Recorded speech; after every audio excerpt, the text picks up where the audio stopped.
Bab 461, Tes Simulasi. Xiong Tao terdiam selama setengah menit. Matanya membeku, dan ekspresi aneh muncul di wajahnya. Apa yang terjadi? Orang tua itu linglung. Betapa jeleknya komponen-komponen Liao sampai orang tua itu tidak tahu harus berkata apa.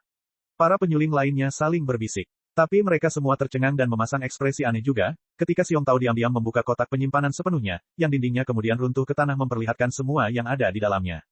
Mengesampingkan kualitas komponen yang telah didaur ulang oleh Liao, cara penyimpanannya berbeda dari biasanya. Komponen lainnya sebagian besar bertumpuk berantakan. Hal terbaik yang dapat mereka lakukan adalah mengurutkan komponen ke dalam beberapa kotak sesuai dengan tujuan umumnya. Sebagai perbandingan, Liao telah membangun banyak distrik 3 dimensi di dalam kotak penyimpanan dengan pelat logam tipis, susunan rune kelas angin, dan susunan rune anti-gravitasi, yang di satu sisi meningkatkan efisiensi pemanfaatan kotak penyimpanan, dan di sisi lain membedakan setiap komponen dengan jelas. Kini, mereka tergeletak rapi di dalam kotak seperti pasukan terlatih yang menunggu untuk diperiksa oleh raja mereka. Lebih-lebih lagi, komponen dari kategori berbeda semuanya ditempatkan di area berbeda dengan logika implisit. Secara umum, area yang berdekatan memiliki komponen peralatan sihir tertentu. Oleh karena itu, sangat berguna jika seseorang akan menggunakan komponen tersebut. Beberapa pemurni mengedipkan mata mereka, yang tertusuk oleh cahaya berkilauan yang dipantulkan oleh komponen. Mereka mengambil beberapa dari rak di dalam kotak dan memeriksanya dengan cermat. Mereka menemukan bahwa, komponen-komponennya tidak hanya seterang yang baru dibuat dan bahkan rune terkecil di sudut yang paling tidak mencolok pun telah dipoles dengan sempurna tanpa noda sedikit pun. Komponen-komponen tersebut juga terasa sehalus sutra karena dilapisi dengan pelindung, lapisan yang tampak seperti membran berminyak sehingga umur panjangnya di lingkungan ekstrim dapat ditingkatkan secara signifikan. Diterangi oleh lampu, kilau warna-warni muncul di permukaan komponen dengan menarik. Bahkan logam yang paling biasa pun tampak seperti bahan surgawi dan harta karun duniawi dan memikat mata seseorang, membuat mereka tidak dapat memalingkan muka. Salah satu penyuling meniup komponen tersebut dan meletakkannya di samping telinganya untuk menganalisis suara getaran seolah-olah dia sedang mendengarkan musik yang paling menakjubkan. Dia bergumam, kekerasan di dalam komponen sama bagusnya dengan komponen baru. Jika ratusan ribu komponen semuanya sesempurna sampelnya, itu akan sangat sulit dipercaya. Kecepatan orang itu juga mengerikan. Dia telah memulihkan lebih dari 100 komponen dari puing-puing akibat ledakan serius sedemikian rupa hanya dalam waktu 7 hari. Menurut pendapatku, bahkan banyak ahli yang bekerja di bidang pemeliharaan di kota suci surgawi tidak mahir cukup untuk melakukan itu. Apakah semua yang dia katakan itu benar? Apakah dia benar-benar tumbuh di medan pertempuran luar angkasa kuno dan mulai mendaur ulang sampah ketika ibunya masih menyusuinya? Jika itu masalahnya, kita punya bakat yang nyata. Para penyuling semuanya bersemangat. Seorang pria muda dengan tangan yang fasih dan pengetahuan yang kuat tentang peralatan sihir adalah asisten terbaik yang mereka impikan. Tapi Xiong Tao masih cemberut. Dia menggumamkan sesuatu pada dirinya sendiri karena penampilan Liao di luar dugaannya. Menilai dari apa yang terjadi, kemungkinan besar dia mengatakan yang sebenarnya. Namun, pria itu mengklaim bahwa dia berkeliaran di berbagai medan pertempuran luar angkasa kuno selama bertahun-tahun, namun dia belum pernah melihat giroskop luar angkasa. Kedengarannya tidak benar. Pemuda itu pasti menghabiskan waktu seminggu penuh membersihkan puing-puing untuk mencoba membuktikan dirinya tanpa istirahat setelah dimarahi olehnya. Jika itu yang terjadi, berapa banyak waktu yang dia curahkan untuk manual pemeliharaan? Xiong Tao diam-diam merasa menyesal. Pemuda berbakat seperti itu seharusnya tidak hanya dilatih sebagai mekanik peralatan sihir atau asisten pemurni. Dia harus diizinkan mendaki gunung yang lebih tinggi. Hubungi orang ini, Liao, untukku. Aku punya beberapa pertanyaan untuknya, kata Xiong Tao tanpa emosi dan tanpa ekspresi. Pria muda yang muncul di sorotan cahaya agak mengejutkan Xiong Tao. Karena lamanya terkurung di dalam kapal luar angkasa tanpa kontak dengan cahaya, kulit Liao tampak lebih cerah dari sebelumnya, namun matanya, di mana percikan api tampak meledak dari waktu ke waktu, bahkan lebih dalam dan lebih gelap. Tidak ada yang bisa mengetahui benda apa yang terkubur di balik mata seperti tinta itu. Di samping itu, berada di dalam sisa-sisa kapal luar angkasa yang dipenuhi kegelapan selama seminggu penuh biasanya merupakan hal yang tak tertahankan. Banyak orang akan menangis untuk kembali ditemani temannya setelah 1 atau 2 hari. Bahkan orang yang paling bertekad pun akan merasa gelisah setelah seminggu menyendiri. Namun Liao benar-benar damai tanpa sedikit pun rasa tidak nyaman, dia sepertinya menikmati kesepian. Xiong Tao menghargai kualitas seperti itu. Pemurnian adalah seni kesepian. Seringkali, seorang penyuling harus menyendiri di bengkel penyulingan. Untuk menemukan bahan yang paling cocok untuk jenis peralatan sihir tertentu, mereka seringkali harus mencoba ribuan kali tanpa kenal lelah, tanpa rasa yakin bahwa mereka pada akhirnya akan berhasil.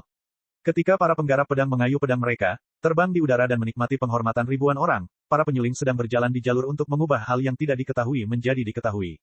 Mereka yang tidak tahan kesepian pasti tidak dibuat menjadi pemurni. Mereka yang bisa menanggung kesepian namun tidak bisa menikmatinya tidak akan pernah menjadi pemurni yang hebat. Hanya mereka yang menemukan kesenangan dalam kesendirian dan bahkan membangun dunia mereka sendiri untuk menghibur diri mereka sendiri yang bisa menjadi ahli sejati dalam seni pemurnian. Melihat penampilan Liao, Xiong Tao sangat percaya dengan apa yang dia katakan. Kepala penyuling bertanya dengan lugas, berapa banyak manual pemeliharaan kapal luar angkasa, level 1 yang telah Anda pahami? 80%. Jika kemajuan Liao telah mencapai 80%, Xiong Tao akan menugaskan Liao sendiri untuk bertanggung jawab atas beberapa area yang tidak penting untuk observasi lebih lanjut. Liao merenung sejenak apakah dia harus menyembunyikan sebagian dari kemampuannya atau tidak. Namun segera, dia mengambil keputusan karena dia harus memanfaatkan setiap detik dan setiap kesempatan untuk meningkatkan kemampuannya guna mempelajari keterampilan terbaik di tanah suci budidaya sektor bintang terbang, menyempurnakan peralatan sihir terkuat, dan menemukan perjalanan pulang. Bahkan jika dia bisa menyembunyikan sebagian dari kemampuannya saat ini, itu pasti akan tetap terungkap nanti dalam pelatihannya. Pada saat itu, penyamarannya saat ini pasti akan menimbulkan banyak kecurigaan.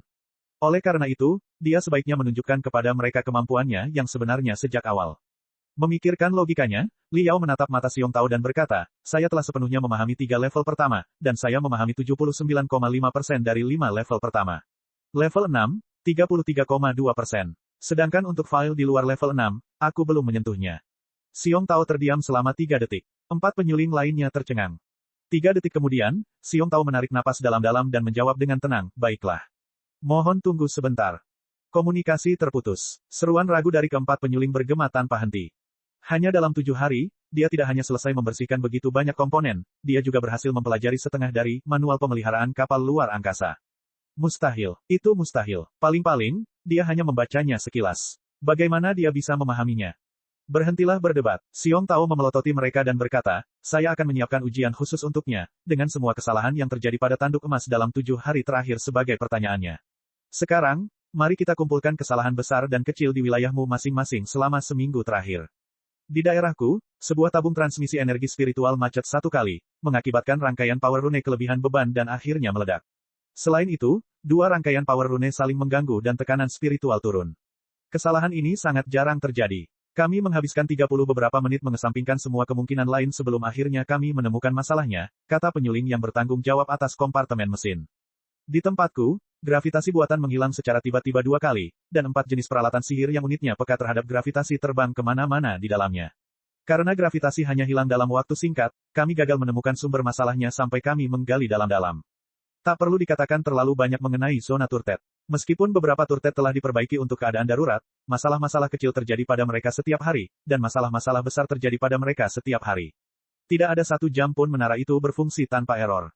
Keempat penyuling semuanya berbicara dengan antusias. Segera, lebih dari 100 kesalahan dari berbagai jenis dikumpulkan.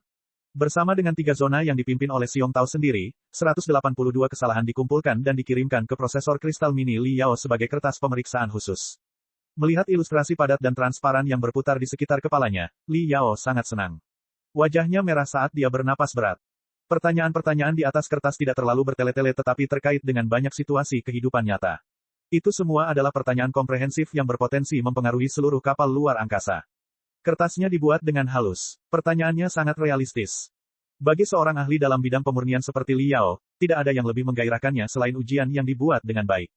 Liao menjilat bibirnya. Dia memasukkan hampir 20 roti daging ke dalam mulutnya berturut-turut dan mencucinya dengan cairan bergizi tinggi untuk memulihkan energinya. Lalu, dia memasangkan cincin besi rapi di kepalanya. Cincin besi itu adalah peralatan sihir buatan Liao. Itu adalah versi upgrade dari cincin pembekuan yang dia gunakan di lembaga perang terpencil. Selain susunan rune pembekuan yang diukir pada cincin yang dapat mendinginkan otak, ia juga dapat memantau sirkulasi darah di dalam kepala dan secara otomatis menyuntikkan obat-obatan. Ketika darah di dalam kepalanya mengalir terlalu deras, cincin besi akan segera menyuntikkan obat-obatan untuk meningkatkan kekerasan pembuluh cerebrovaskular dan mengurangi kemungkinan patah.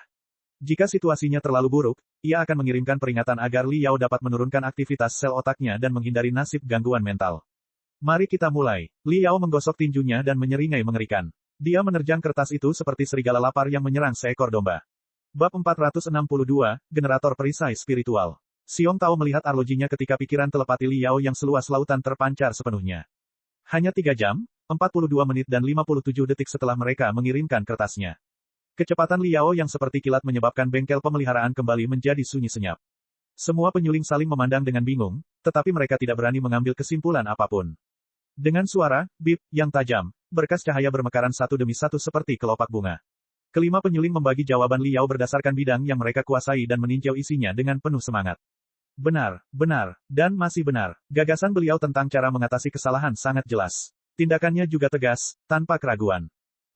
Dia memikirkan solusi berbeda untuk kesalahan nomor 44 yang menggunakan 3 algoritma baru. Coba kulihat, desis, ini bisa diterapkan dan 4,8 detik lebih cepat dari solusiku. Seruan bergema tanpa henti seperti katak yang bersuara di kolam. Dari 182 kesalahan, Liao menyelesaikan 74 kesalahan dengan sempurna dan menemukan bagian penting dari 38 kesalahan lainnya. Adapun 70 pertanyaan sisanya dibiarkan kosong sama sekali. Semua orang sangat lega melihat ini. Mereka menemukan bahwa semua kesalahan yang telah diselesaikan oleh Liao telah diberikan solusi yang jelas dan sederhana, beberapa di antaranya bahkan lebih praktis daripada apa yang mereka terapkan dalam kenyataan.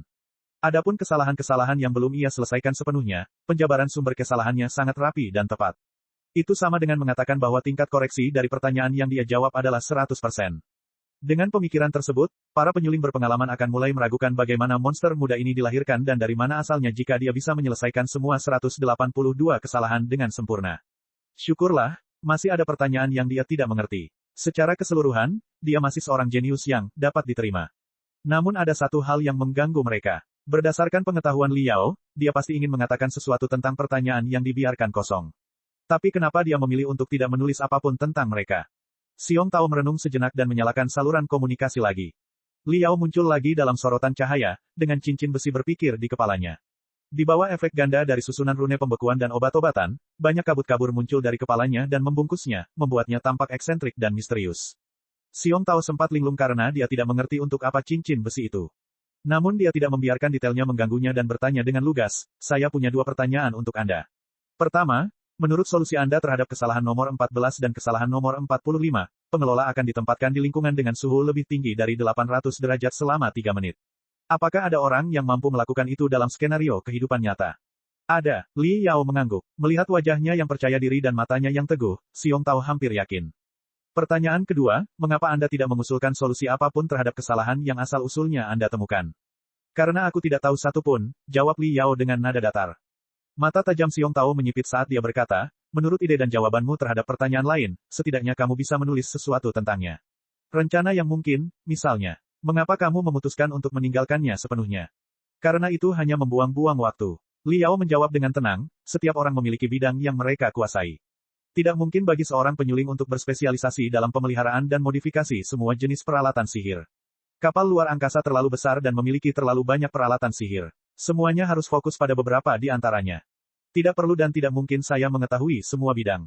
Yang perlu saya lakukan hanyalah mahir di bidang yang saya geluti. Jika saya benar-benar dihadapkan pada kesalahan yang berada di luar pengetahuan saya akan meminta para ahli di bidangnya untuk memperbaikinya daripada hanya memberikan ide secara membabi buta.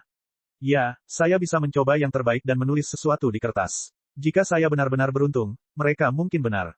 Tetapi hal ini akan menyia-nyiakan banyak waktu saya dan mengalihkan perhatian saya dari bidang yang saya kuasai. Lebih sering daripada tidak, saran-saran saya yang tidak dipertimbangkan dengan baik bahkan dapat menyesatkan orang lain dan menyebabkan kerusakan yang lebih besar. Waktu sangat berharga, saya tidak ingin menyia-nyiakannya. Itu saja. Jawabannya sangat menarik minat Xiong Tao, yang bibirnya melengkung membentuk senyuman samar.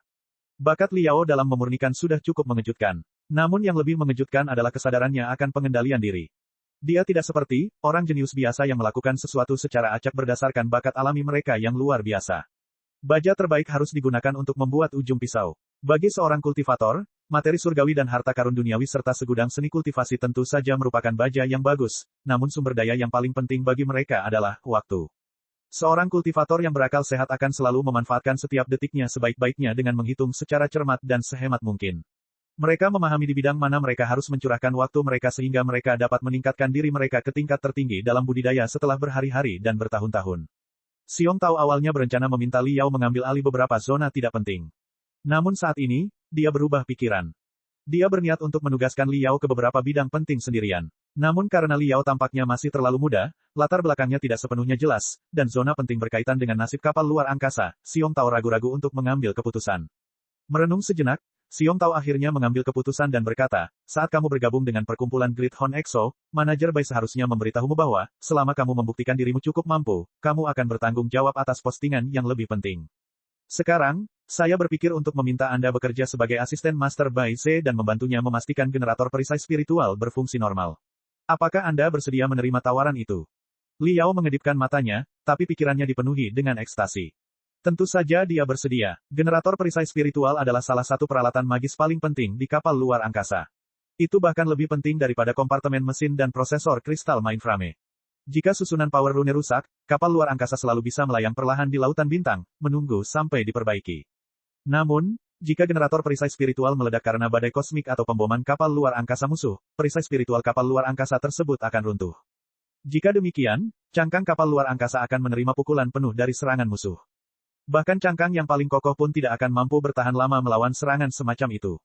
Oleh karena itu, perisai spiritual selalu berada di luar cangkang untuk menyerap kerusakan ketika kapal luar angkasa sedang berlayar melewati badai kosmik atau terlibat dalam pertempuran. Sebaliknya, pembangkit energi spiritual selalu dihadapkan pada tekanan yang besar. Dalam pertempuran sengit, hampir dapat dipastikan bahwa beberapa kesalahan akan terjadi pada generator perisai spiritual, bahkan terkadang terus-menerus. Semua kesalahan harus segera diidentifikasi dan ditangani. Untuk menguasai generator perisai spiritual seperti itu diperlukan indera yang tajam, tangan yang cepat, dan keputusan yang tegas, dan tidak ada kualitas yang bersifat opsional.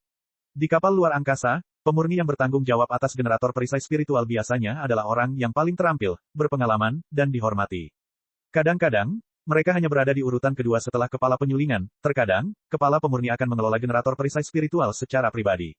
Bagi awak kapal luar angkasa, mereka seringkali lebih menghormati penyuling yang bertanggung jawab atas generator daripada kepala penyuling, karena nyawa mereka berada di tangan penyuling. Di Goldhorn, Master Bai Ze, yang bertanggung jawab atas generator perisai spiritual, adalah seorang ahli dalam pemurnian yang hanya kalah dengan Xiong Tao di Great Horn Exo Society, serta seorang penggarap tipe ciptaan di tingkat tinggi gedung panggung fondasi. Liao mengikuti Bai Ze dengan agak cemas ke dalam kabin tempat generator perisai spiritual berada. Ada perisai spiritual yang lebih besar dan ada yang lebih kecil. Seorang kultivator dapat membentuk perisai spiritual alami dengan memicu energi spiritualnya sendiri. Generator perisai spiritual skala kecil juga merupakan unit inti yang lebih rendah dari reaktor kristal pada pakaian kristal. Untuk sebagian besar, perisai spiritual skala menengah dan kecil hanya dapat diperluas hingga 1 hingga 2 meter dan mencakup 1 atau 2 orang. Sebagai perbandingan, perisai spiritual di kapal luar angkasa harus diperbesar hingga lebih dari 1000 meter untuk melindungi seluruh kapal luar angkasa. Tidak sulit membayangkan skala dan kompleksitas generator perisai spiritual di baliknya. Di depan Liao ada 16 pelat logam hitam dengan panjang lebih dari 5 meter yang tertanam dengan kristal yang tak terhitung jumlahnya dan diukir dengan susunan rune yang tak terukur.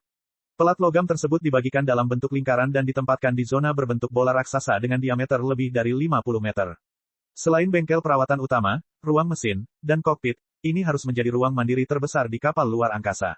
Itu sedikit menonjol keluar dari kapal luar angkasa. Dilihat dari luar, tampak seperti benjolan di bagian belakang kapal luar angkasa. Generator mengeluarkan panas dalam jumlah besar secara terus-menerus. Untuk menyalurkan panas dengan lebih baik, sebagian besar generator direndam dalam cairan pendingin khusus berwarna biru tua. Itu berputar perlahan di sekitar poros yang tebal. Sistem super besar ini dibuat dengan lebih dari 1000 unit dan ratusan ribu komponen. Itu besar, megah, dan khusyuk. Bagi pemurni seperti Liao, berjalan ke tempat ini hampir sama dengan berjalan ke istana yang indah. Dia merasa sulit bernapas. Generator perisai spiritual dapat menghasilkan pertahanan ganda. Pertahanan pertama murni terbuat dari energi spiritual, yang dapat mengimbangi serangan energi musuh. Pertahanan kedua adalah medan gaya memutar, yang akan menyebabkan material yang bergerak mendekat, seperti meteorit dan bola meriam, menyimpang dari lintasannya. Pertahanan yang begitu kuat menjadi alasan mengapa hampir mustahil bagi sebuah kapal luar angkasa untuk diledakkan oleh serangan jarak jauh sebelum kehabisan energi spiritual. Itu juga salah satu alasan mengapa pakaian kristal begitu populer di sektor bintang terbang dan bahkan merupakan salah satu senjata terpenting di medan pertempuran luar angkasa. Ini adalah dunia di mana perisai lebih kuat dari tombak.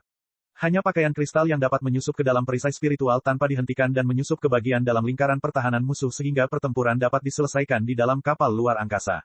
Selama 2 bulan berburu, generator perisai spiritual tanduk emas telah mengalami terlalu banyak kesulitan sehingga tidak bisa berfungsi normal lagi. Kota ini sudah berada di ambang kehancuran. Untuk mempertahankan cakupan normal dari perisai spiritual, Bai Ze telah mendedikasikan semua yang dia miliki. Dia hampir berencana untuk melompat ke generator dan membakar jiwanya sendiri untuk memberikan lebih banyak energi untuk perisai spiritual. Kedatangan Liao datang pada saat yang tepat. Dalam setengah bulan berikutnya, Liao belajar memperbaiki generator perisai spiritual tanduk emas dengan aset yang dikumpulkan dari penjara hantu. Dihadapkan pada sistem yang komprehensif dan rumit, bahkan Liao merasa pusing dan lelah meskipun kemampuannya dalam menyempurnakan. Dia menghabiskan hampir seluruh waktunya untuk pekerjaan pemeliharaan, dia sangat sibuk sehingga dia bahkan tidak punya waktu untuk membaca Starship Maintenance Manual dan Stormy Sword. Pemahamannya tentang perisai spiritual juga semakin dalam selama pekerjaan pemeliharaan yang gila-gilaan. Dia harus memanfaatkan setiap detiknya dengan sebaik-baiknya, karena 3 hari kemudian, perisai spiritual tanduk emas akan melalui ujian yang berat. Mereka akan berlayar melalui sabuk api redup yang merusak kehidupan, yang lebih dikenal sebagai urait surat di sektor bintang terbang. Bab 463, Sabuk Api Redup. Sabuk api redup bukanlah sabuk batu biasa. Itu adalah salah satu medan pertempuran utama dalam pemberontakan Armageddon 10.000 tahun yang lalu. Pertempuran itu begitu sengit hingga sektor bintang terbang bahkan terkoyak. Anda mungkin menganggap sabuk api redup sebagai luka di sektor bintang terbang atau retakan yang sangat besar. Selama 10.000 tahun terakhir, planet-planet kecil, hujan meteoroid, dan pecahan dunia yang tak terhitung jumlahnya telah tertarik ke dalam celah tersebut. Mereka bertabrakan, hancur, dan akhirnya berkumpul kembali. Ribuan aliran energi spiritual berkumpul, menghasilkan reaksi misterius yang tak terhitung jumlahnya. Akhirnya, sabuk api redup pun terbentuk. Meteoroid di dalam sabuk api redup semuanya membawa energi spiritual kelas api yang sangat besar. Meteoroid tersebut ratusan kali lebih merusak daripada meteoroid pada umumnya. Beberapa puing-puing perang 10.000 tahun yang lalu masih memiliki susunan rune serangan yang belum diaktifkan dan masih berfungsi. Mereka seperti bom waktu yang akan meledak secara acak. Memasuki dim flame belt seperti memasuki sungai bergelombang yang dihantui oleh hantu yang marah. Oleh karena itu, para pelaut berpengalaman menyebut tempat itu, urait surat. Tak satu pun dari mereka pernah memasuki dim flame belt kecuali benar-benar diperlukan. Kita tidak punya pilihan lain. Sabuk api redup telah menyerap material dan energi spiritual dari beberapa zona ruang angkasa di dekatnya dan mengubahnya menjadi kawasan suram dan terpencil yang tidak berpenghuni. Jika kita melewati dim flame belt, kita harus berlayar setidaknya 2 hingga 3 bulan sebelum kita dapat menemukan pecahan depot dunia. Dengan perbekalan kita saat ini dan status kapal luar angkasa, tidak mungkin kita bisa bertahan begitu lama. Begitu energi spiritual habis, bahkan latihan kita sendiri akan menjadi masalah besar. Sebaliknya, menjelajah melalui dim flame belt hanya akan memakan waktu 3 hari, jika perjalanannya lancar. Setelah itu, kita akan tiba di domain Angry Serpent dalam 10 hari ke depan. Domain Angry Serpent adalah bagian dunia yang cukup besar. Banyak sekte budidaya telah mendirikan cabang di area tersebut. Ada juga dermaga berukuran sedang di mana kita bisa beristirahat sejenak dan membeli banyak perbekalan. Ke depan dari domain Angry Serpent, kita akan memasuki pusat sektor bintang terbang. Akan ada lebih banyak fragmen dunia dan kota luar angkasa yang dijaga oleh sekte budidaya di sepanjang jalan. Transportasinya juga nyaman dan aman. Kami juga bisa mendapatkan perbekalan berlimpah dengan sangat mudah. Oleh karena itu, kita harus melewati sabuk api redup. Bai Ze menjelaskan kepada Liao, sambil menunjuk ke peta bintang di berkas cahaya, melewati sabuk api redup adalah ujian besar bagi perisai spiritual kita. Sudahkah kamu menyelesaikan tugas yang aku percayakan kepadamu kemarin? Apa statusnya? Unit nomor 7 sekarang. Penstabil tekanan spiritual mengalami hubungan pendek, mengakibatkan peningkatan tekanan spiritual secara tiba-tiba, yang merusak 19 susunan rune pertahanan di dekatnya. Saya telah menggantinya dengan penstabil dengan tingkat yang lebih tinggi dan mengukir 19 susunan rune pertahanan sekali lagi. Selain itu, saya telah mengoptimalkan alarmnya, sehingga akan memancarkan lampu hijau ketika tekanan spiritual mencapai 80% dari batas, merah ketika 90%, dan akan berdengung ketika mencapai 95% dari batas tempat ini. Kita akan mengetahui terlebih dahulu jika ada anomali dengan tekanan spiritual, jawab Li Yao buru-buru. Dia sebenarnya cukup menghormati Bai Ze. Meskipun Bai Ze hanya berada di tahap dasar bangunan tingkat tinggi, mirip dengan dirinya, dan kemampuan komprehensifnya dalam memurnikan bahkan mungkin lebih tinggi daripada Bai Ze telah mendedikasikan waktunya puluhan tahun untuk mempelajari susunan rune pertahanan dan perisai spiritual. Dia telah mencapai prestasi luar biasa baik dalam teori maupun praktik dan merupakan spesialis yang dihormati dalam perisai spiritual. Apa yang dipelajari Li Yao agak campur aduk. Berbicara tentang studi tentang susunan rune pertahanan dan perisai spiritual, dia sama sekali bukan tandingan Bai Ze. Seseorang selalu bisa belajar dari rekannya. Li Yao selalu menghormati spesialis sejati. Dia akan dengan rendah hati meminta pencerahan dari seorang penyuling dengan pengalaman berlimpah yang telah menghabiskan lebih dari separuh hidupnya mempelajari perisai spiritual bahkan jika penyuling tersebut berada di tingkat awal tahap fondasi bangunan. Sekarang, karena level kultivasi Bai Ze bahkan lebih tinggi darinya, tidak ada alasan dia tidak belajar darinya. Selama 2 minggu terakhir, Li Yao memang belajar banyak hal dari Bai Ze. Mengesampingkan segalanya, hanya 19-7 model perisai spiritual baru yang lebih dari cukup untuk dia cerna selama 1,5 tahun. Masa depannya akan mendapat banyak manfaat dari mereka. Li Yao juga sangat terinspirasi oleh generator perisai spiritual. Dia telah merancang beberapa peralatan magis skala kecil yang bisa dia masukkan ke dalam Mystic Skeleton Battle Suite untuk meningkatkan kemampuan pertahanannya ketika dia memiliki kesempatan. Bagus sekali. Kita punya waktu 3 hari lagi. Selama 3 hari ini, kita akan memeriksa ulang semua unit kerja. Saya juga akan meminta Guru Xiong agar komponen yang bisa digunakan dari generator perisai spiritual di penjara hantu dikirimkan ke tempat ini. Badai akan datang, 3 hari kemudian, Goldhorn menyelam ke dalam dim flame belt. Li Yao mengamati pemandangan menakjubkan melalui pancaran cahaya panorama dengan tenang. Dilihat dari jauh, dim flame belt adalah sungai magma yang mengamuk di ruang tanpa batas. Meteoroid merah yang terbakar tak terhitung jumlahnya berderit, bertabrakan, hancur, dan mengembun.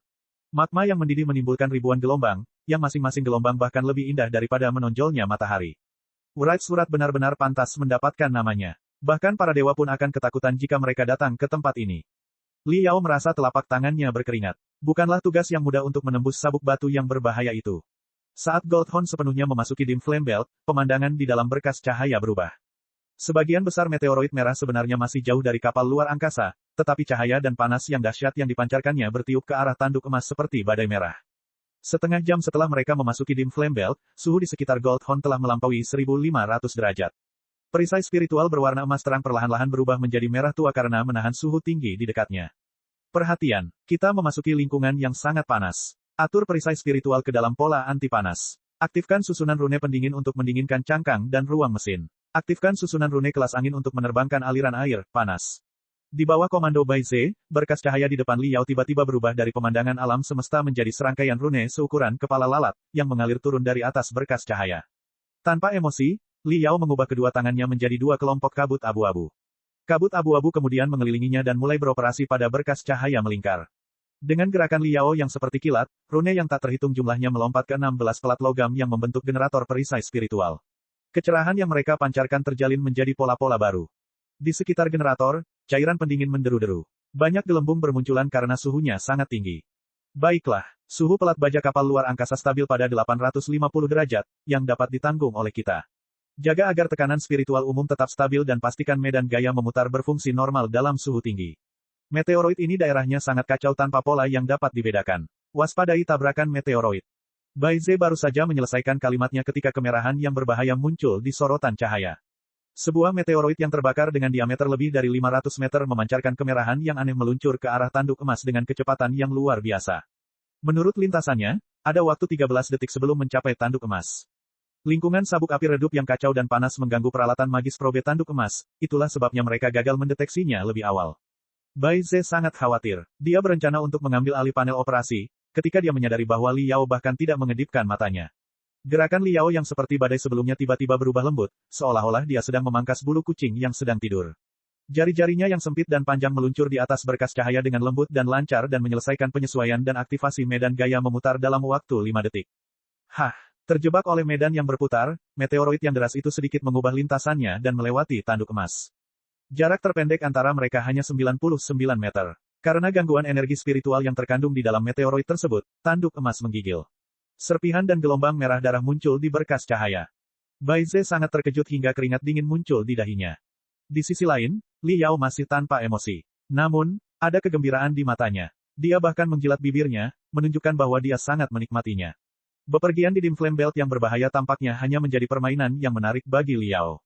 Bai Ze menghela nafas lega. Kerja bagus. Anda segera beralih antara mode Twisted Force Field dan mode Energy Mediation. Cangkang kapal luar angkasa tidak terlalu panas bahkan ketika meteoroid itu melewati kita. Sungguh sangat mengesankan. Namun, suhu hanya akan semakin tinggi, dan meteoroid akan semakin banyak. Mari kita lihat dan masukkan beberapa mode pemrosesan lainnya. Bai Ze benar-benar lupa bahwa Li Yao adalah pendatang baru yang baru bergabung selama 1 bulan dan hanya memperlakukannya sebagai mitra kerja yang setara.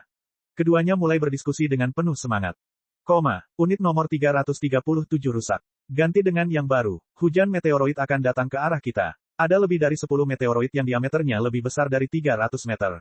Segera ubah lintasannya dengan medan gaya memutar sekarang. Adapun meteoroid yang berada di luar pengaruh kita, minta pilot untuk meledakkannya dengan menara. Suhu pelat baja lebih dari 1300 derajat. Sebagiannya lebih dari 1900 derajat. Zona nomor 16 akan segera dilebur. Beritahu situasinya ke kokpit dan informasikan kepada anggota kru di zona nomor 16 untuk menempatkan memakai jas kristal mereka. Biarkan tim darurat bersiaga dan bersiap memperbaiki lubangnya. 2 hari kemudian, kabin generator perisai spiritual telah banyak berubah. Perisai spiritual telah mengalami 4 ledakan kecil. Seluruh kabin berantakan, dengan bau MPMA yang samar-samar. Unit yang tadinya berkilauan kini menjadi gelap seperti cat basah. Baik Li Yao maupun Bai Ze memiliki rambut acak-acakan, mata merah, pakaian compang camping, dan wajah yang basah oleh minyak. Namun keduanya tidak peduli dengan penampilan mereka. Mereka sesekali berteriak satu sama lain, seperti 2 gorila yang marah, sebelum mereka mulai beroperasi dengan gila-gilaan lagi. Pemandangan yang sama terjadi di kokpit, di ruang mesin, dan di setiap kabin lainnya. Dengan upaya seluruh anggota kru, mereka akan menyelesaikan misi mustahil, melompat keluar dari sabuk api redup dengan kapal luar angkasa yang bobrok. Teruskan, teman-teman. 3 jam lagi, dan kita akan keluar dari Wright Surat. Pada saat itu, kita akan melakukan keajaiban terbesar di sektor bintang terbang. Tinggalkan semua zona yang tidak bisa diperbaiki dan tunggu sampai kita keluar dari urat surat. Kita berhasil. Kita akan berhasil. Liao dan Bai Ze berteriak dengan suara serak, saling menyemangati dan juga diri mereka sendiri. Karena operasi yang berkepanjangan dan berintensitas tinggi, jiwa mereka telah terbakar hingga batas kemampuannya. Mereka sekarang kelelahan dan akan roboh seperti pohon busuk jika mereka mau bersantai sejenak. Saat itu, tanduk emas bergetar hebat. Suara retakan logam yang membekukan darah terjadi jauh di bawah kaki mereka. Keduanya jatuh ke tanah. Komponen yang tak terhitung jumlahnya menari di udara seolah-olah sedang mekar. Rasanya seperti ada tangan tak kasat mata yang terulur dari urat surat, menyambar tanduk emas, dan menariknya menuju kedalaman retakan besar dengan brutal. Bab 464, Perpaduan Sejati, Pusaran Luar Angkasa.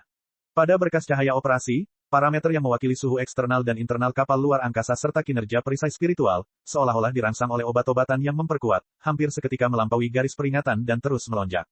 Lautan bintang telah menampilkan wajah yang sama sekali berbeda. Ketika tanduk emas hendak keluar dari sabuk api redup, urat surat akhirnya memutuskan untuk melepaskan topengnya dan menunjukkan kemarahannya dengan merentangkan ribuan cabang api. Sebelumnya, alam semesta yang sedalam dan segelap tinta masih bisa dilihat melalui celah-celah ruang yang pecah. Namun saat ini, berkas cahaya tersebut telah dikonsumsi oleh ribuan warna merah. Meteoroid, sisa-sisa kapal luar angkasa, dan bahkan ruang hampa alam semesta itu sendiri semuanya tampak terbakar. Di belakang tanduk emas, meteoroid dan aliran api yang tak terhitung jumlahnya berputar menuju lokasi yang sama semakin cepat, dan secara bertahap membentuk pusaran merah tua yang menakjubkan yang bahkan lebih mencolok daripada nebula. Di bagian terdalam dari pusaran berbentuk corong, terdapat bola cahaya menyilaukan yang tampak seperti ledakan supernova. Pusaran seperti nebula itu semakin membesar seperti bola salju yang menggelinding menuruni tebing dengan menyerap meteoroid dan energi spiritual di dekatnya. Ia dengan cepat berkembang dengan kecepatan makroskopis. Seperti mulut berdarah yang terbuka di alam semesta, ia memperlihatkan taringnya pada tanduk emas, aliran api adalah air liurnya. Perpaduan sejati, pusaran luar angkasa. Wajah Liao dan Bai Ze memucat. True Fusion adalah salah satu bencana alam paling mengerikan di alam semesta. Sejak para penggarap menyadari bahwa energi spiritual, misterius ada di mana-mana, baik di dunia kehidupan maupun di lautan bintang yang luas, dan bahwa energi tersebut dapat digunakan untuk pelatihan mereka sendiri dengan berbagai cara, tak terhitung banyaknya penggarap bijak yang merenungkan esensi energi spiritual. Bahkan hingga saat ini, belum dapat dipastikan apakah energi spiritual itu partikel atau gelombang. Di sisi lain, banyak penggarap telah mengubah arah dan menjelajahi berbagai bidang. Beberapa penggarap merenungkan apa yang akan terjadi dengan membagi sebagian energi spiritual menjadi unsur-unsur yang tidak dapat dipecahkan. Beberapa penggarap lain mempertimbangkan apa yang akan terjadi jika energi spiritual yang tak terhitung jumlahnya dikumpulkan, dikompresi, dan dipadatkan. Studi di dua arah telah berlangsung selama 10.000 tahun. Itu adalah salah satu pertanyaan paling penting dalam dunia budidaya modern. Meskipun jawaban akhir belum ditemukan, para pendahulu yang bijaksana telah menemukan bahwa, setelah fisi dan fusi energi spiritual mencapai tingkat tertentu, kerusakan besar akan dilepaskan secara instan yang berpotensi menimbulkan lebih banyak kerusakan daripada energi spiritual yang sama, jumlah bisa dalam keadaan normal. Penemuan ini juga memberikan penjelasan yang masuk akal atas kekuatan para penggarap yang menggemparkan dunia. Fisi dan fusi energi spiritual dapat diterapkan pada astronomi untuk menjelaskan banyak fenomena fantastis. Di tempat-tempat seperti dim flame belt, energi spiritual ganas yang tak terbatas telah terperangkap di celah kecil. Mereka saling menarik, menghancurkan, dan menelan satu sama lain. Selama miliaran interaksi mereka, setelah kondisi misterius tertentu terpenuhi, kecil kemungkinannya bahwa true fusion akan terjadi. Setelah penggabungan sejati terjadi, akan terjadi reaksi berantai yang memungkinkan lebih banyak energi spiritual di sekitar untuk bergabung dalam acara tersebut. Dalam sekejap mata, energi spiritual yang terkumpul selama ratusan tahun semuanya akan terkuras, sehingga menimbulkan kerusakan yang luar biasa. Jika energi spiritual dan material di dekatnya melewati ambang batas tertentu, penggabungan sejati bahkan dapat menghasilkan bintang baru. Jika energi dan material spiritual tidak cukup, seperti yang dihadapi tanduk emas saat ini, pusaran ruang dengan daya tarik yang sangat besar dan kerusakan yang mengintimidasi akan muncul setelah penggabungan sejati. Pusat pusarannya adalah inti dari True Fusion, yang mengangkut dan menyerap semua material dan energi di sekitarnya. Itu mengembun, dan masih mengembun, mencoba menembus ambang batas dan menjadi bintang. Itu mungkin salah satu kemegahan paling menakjubkan di lautan bintang. Sama seperti ngengat yang melesat menuju cahaya lilin, miliaran nyala api berlari menuju pusaran dan menembus gugusan kecerahan di bagian terdalam pusaran dengan gila-gilaan. Masing-masing api memiliki panjang ratusan kilometer, tetapi setelah menembus bola cahaya, mereka hanya bisa berubah menjadi benang merah yang panjang dan sempit, sebelum menghilang sepenuhnya tanpa meninggalkan jejak sedikit pun. Sementara itu, bola cahayanya akan mengembang sedikit. Lingkaran cahayanya tersebar dan menyebar hingga ratusan ribu kilometer, seolah-olah ia adalah ahli seni bela diri terbaik di alam semesta. Tentu saja, mustahil bagi siapapun di dalam Gold Horn untuk mendengar suara True Fusion. Namun, suara retakan cangkang dan ledakan unit jauh di bawah kaki Liao dan Bai Ze memberi mereka perasaan seperti iblis api yang sedang sombong. Tanduk emas berjuang tak berdaya sejenak sebelum ditangkap oleh gaya tarik tak kasat mata dan ditarik ke belakang. Tanduk emas diseret ke dalam pusaran. Nyala api knalpot yang melonjak di belakang tanduk emas tidak seberapa dan tidak signifikan dibandingkan dengan aliran api dari True Fusion. Itu seperti tangisan lemah anak domba yang berdarah yang dianiaya oleh harimau. Sisa penjara hantu yang menempel di bagian belakang kapal luar angkasa itu seperti daun kering di tengah badai, bergetar dan berhamburan. Rantai yang mengunci penjara hantu ke tanduk emas segera diputus sehingga kapal luar angkasa tidak akan terbebani untuk mengalami kehancuran bersama dengan sisa-sisanya. Penjara hantu segera ditarik oleh pusaran tersebut. Seolah-olah terjerat oleh tentakel tak kasat mata yang tak terhitung jumlahnya, ia ditarik jauh ke dalam pusaran. Ketika jaraknya sekitar 10.000 meter dari pusat pusaran, ia hancur menjadi bubuk oleh meteoroid dan api dan berubah menjadi percikan api di salah satu aliran api yang mengamuk. Semua orang terkejut melihat akhir dari penjara hantu. Aktifkan susunan power rune secara maksimal. Kita harus mencoba yang terbaik untuk keluar dari pusaran selagi kita masih bisa. Jika kita jatuh ke dalam pusaran, kita tidak akan memiliki peluang. Bahkan jika dorongan kita cukup kuat untuk bersaing dengan gaya tarik True Fusion, kapal luar angkasa akan terkoyak karena kekerasan cangkangnya tidak mencukupi. Cepatlah, semuanya, kenakan setelan kristalmu dan bersiap memasuki ruang hampa. Kekerasan perisai spiritual menurun dengan cepat. Perbaiki sekarang juga. Seruan dan jeritan menggema tanpa henti di saluran komunikasi. Dari semua suara itu, ada satu yang teriakannya luar biasa nyaring. Hujan meteoroid. Hujan meteoroid yang belum pernah terjadi sebelumnya muncul di depan kita. Pada sorotan cahaya, badai titik cahaya merah pekat melesat menuju tanduk emas. Hujan meteor tersebut awalnya bergerak pada lintasan yang jauh dari Gold Horn dan tidak akan bertabrakan dengan kapal luar angkasa. Namun, itu juga ditarik oleh True Fusion dan ditelan oleh mulut darah. Kecepatan hujan meteoroid jauh lebih tinggi daripada kecepatan Gold Horn. Kedua pihak bertabrakan hebat. Ledakan, ledakan, ledakan, ledakan, ledakan, ledakan, ledakan. 10.000 ledakan terjadi di luar dan di dalam Gold Horn secara bersamaan. Bagaikan perahu kecil di tengah lautan yang mengamuk, tanduk emas kini terlempar ke dalam gelombang setinggi ribuan meter, kini tertekan ratusan meter di bawah permukaan. Para awak kapal kini mengalami gravitasi 10 kali lipat, harus bergerak dengan susah payah di dalam kabin. Untungnya, semua orang telah mengenakan pakaian kristal mereka tepat waktu. Jika orang biasa berdiri di sana tanpa pakaian kristal, mereka mungkin akan mati karena kompresi otak dan patah pembuluh darah. Perisai spiritual tiba-tiba bersinar dalam ratusan warna cemerlang. Setelah setiap warna, kekerasan perisai spiritual akan turun sedikit. Ledakan terus-menerus terjadi di dalam generator. Beberapa pelat logam yang diukir dengan susunan rune telah runtuh. Cairan pendinginnya mendidih. Liao dan Bai Ze mengertakkan gigi seperti dua orang gila saat mereka muncul di beberapa tempat di kabin pada saat yang sama, mencoba yang terbaik untuk memperbaiki generator dengan sisa komponen pasokan. Namun kepadatan dan intensitas hujan meteoroid ini terlalu tinggi. Perisai spiritual tidak mampu menahan pemboman tersebut. Beberapa lubang raksasa yang mengerikan muncul di depan perisai seolah-olah es mencair. Jaraknya terlalu dekat, dan kecepatannya terlalu tinggi. Arah hujan meteoroid hampir tidak dapat diubah meskipun medan gaya memutar beroperasi secara maksimal. Banyak meteoroid yang memanas hingga ribuan derajat karena gesekan akibat kecepatan tinggi. Mereka menghantam cangkang Gold Horn seperti bola api. Cangkang tanduk emas langsung berlubang-lubang, menyerupai kumbang yang telah digerogoti hingga bersih oleh pasukan semut. Kabin yang tak terhitung jumlahnya dirobek. Sejumlah besar potongan terlempar ke angkasa, membentuk tirai sisik berkilauan di sekitar tanduk emas. Kabin tempat Liao berada adalah yang pertama menerima serangan itu. Karena mekanisme generator perisai spiritual, kabin ini hanya dapat ditempatkan di lapisan terluar kapal luar angkasa. Dalam waktu kurang dari setengah menit, meteorit yang sangat besar telah menghantam cangkangnya secara brutal. Ketujuh lapis pelat baja, bersama dengan susunan rune pertahanan di antaranya, hancur berkeping-keping. Meteorit yang tak terhitung jumlahnya mengamuk di dalam kabin dengan api merah tua di belakangnya. Tidak hanya mereka menusuk banyak unit di dalam kabin, salah satunya bahkan mengenai Bai Ze dengan tepat. Untungnya, Bai Ze mengenakan setelan kristal. Selain itu, sebagai seorang ahli dalam perisai spiritual, dia telah memadatkan 3 lapis perisai spiritual yang bersarang di sekeliling dirinya segera setelah dia merasakan bahwa sesuatu yang buruk akan terjadi. Ledakan. Bai Ze terlempar menembus dinding logam dan berakhir di puing-puing dengan anggota tubuh terentang. Tidak ada yang tahu apakah dia terbunuh atau masih hidup. Liao masih mengenakan setelan kristal pemeliharaan, Rockman. Diterangi oleh lampu merah redup di dalam helm, ia menemukan keringat dingin bermunculan di dahinya tak terkendali, meski berusaha menenangkan dirinya. Sambil mengertakkan bibir, dia melompat ke depan dan mengaktifkan sistem perbaikan otomatis untuk memperbaiki cangkang kapal luar angkasa. Kemudian dia menemukan jalan melalui celah meteorit menuju Bai Ze setelah upaya yang melelahkan. Bagian dada jas kristal Bai Ze hancur, dengan penyok bulat berwarna merah bening. Dia kram dan tidak menunjukkan reaksi terhadap teriakan Liao. Namun, Liao merasakan detak jantung yang sangat lemah dan napas pendek darinya, menandakan bahwa dia seharusnya pingsan karena jiwanya terganggu oleh energi spiritual kacau yang bercampur dengan meteorit. Liao mengerutkan kening dan mengutuk dengan suara rendah. Dalam keadaan seperti itu, Bai Ze tidak akan bisa melakukan pekerjaan pemeliharaan, bahkan jika dia bangun nanti, sampai jiwanya yang rusak pulih. 1 menit kemudian, hujan meteoroid akhirnya berlalu. Tapi Goldhorn hampir terbalik. Banyak kabin yang meledak, banyak jalur yang diblokir, beberapa unit penting juga berhenti berfungsi. Yang lebih fatal adalah, karena ledakan dahsyat di ruang mesin, 2 rangkaian power rune utama telah hancur total. Dalam kekacauan tersebut, tanduk emas telah sepenuhnya ditelan oleh pusaran luar angkasa dan telah jatuh ke inti penggabungan sejati. Bab 465, Macan Tutul melompat ke matahari.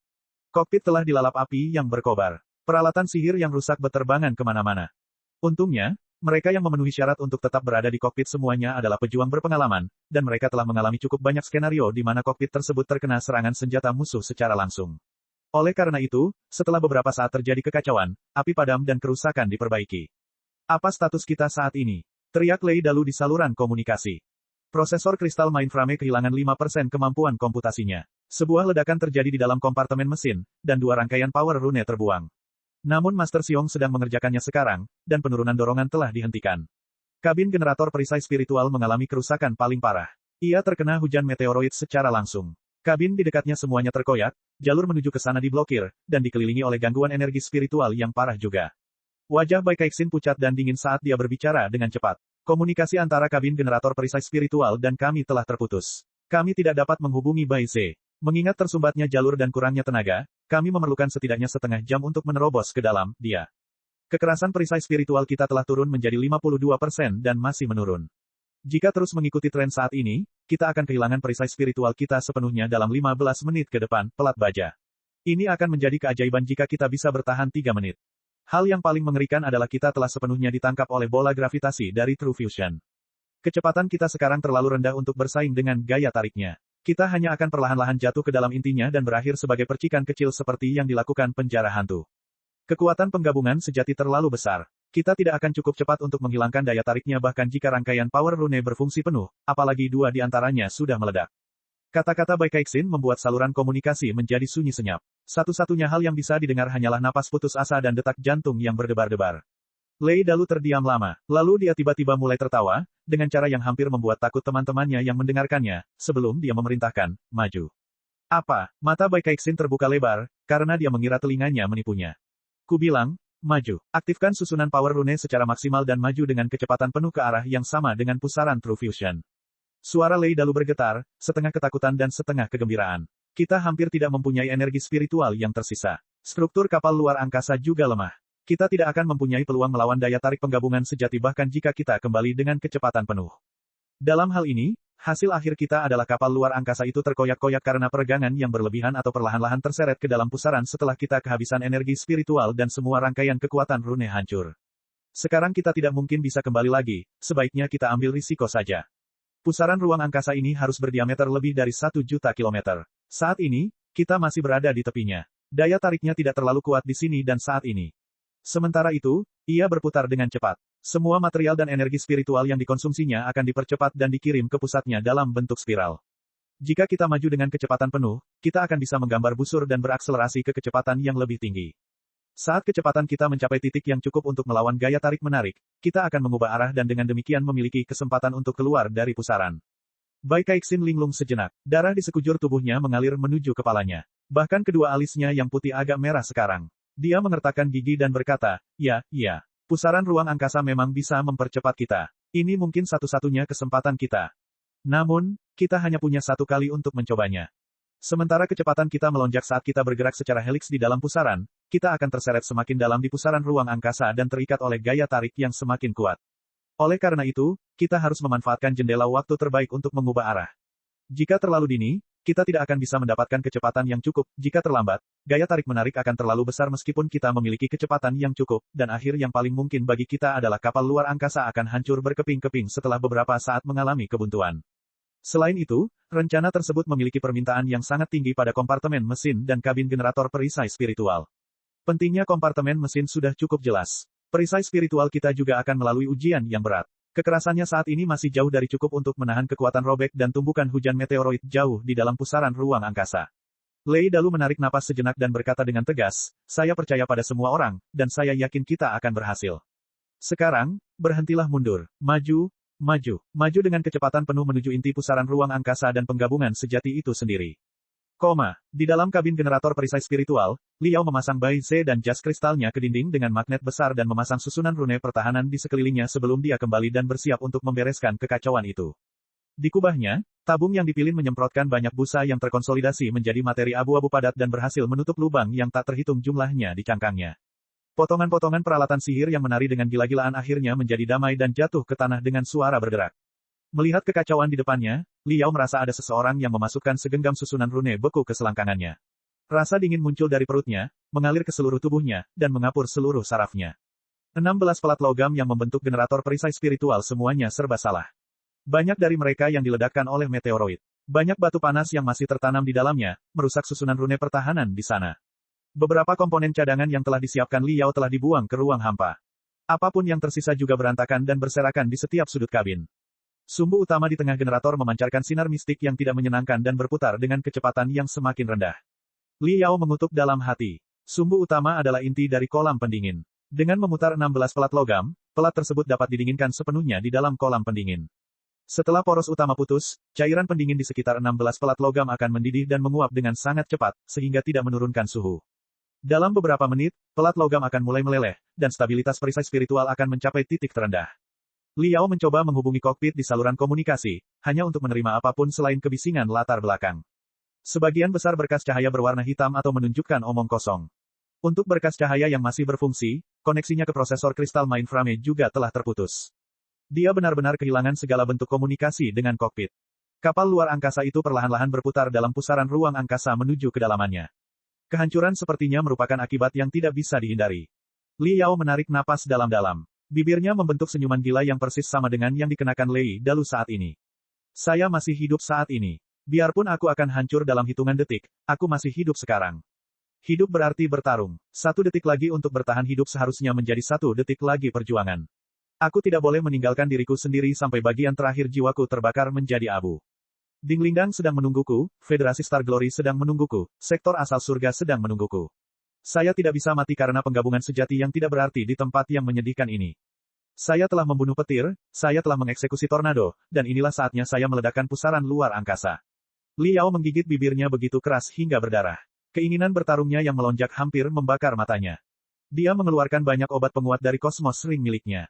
Obat penguat telah disiapkan untuk Feng Yuming oleh ayahnya Feng Yusong. Jumlah totalnya cukup untuk penggunaan beberapa tahun. Tanpa berkedip, Liao menenggak sebagian darinya yang cukup untuk digunakan oleh seorang penggarap biasa selama hampir setengah tahun.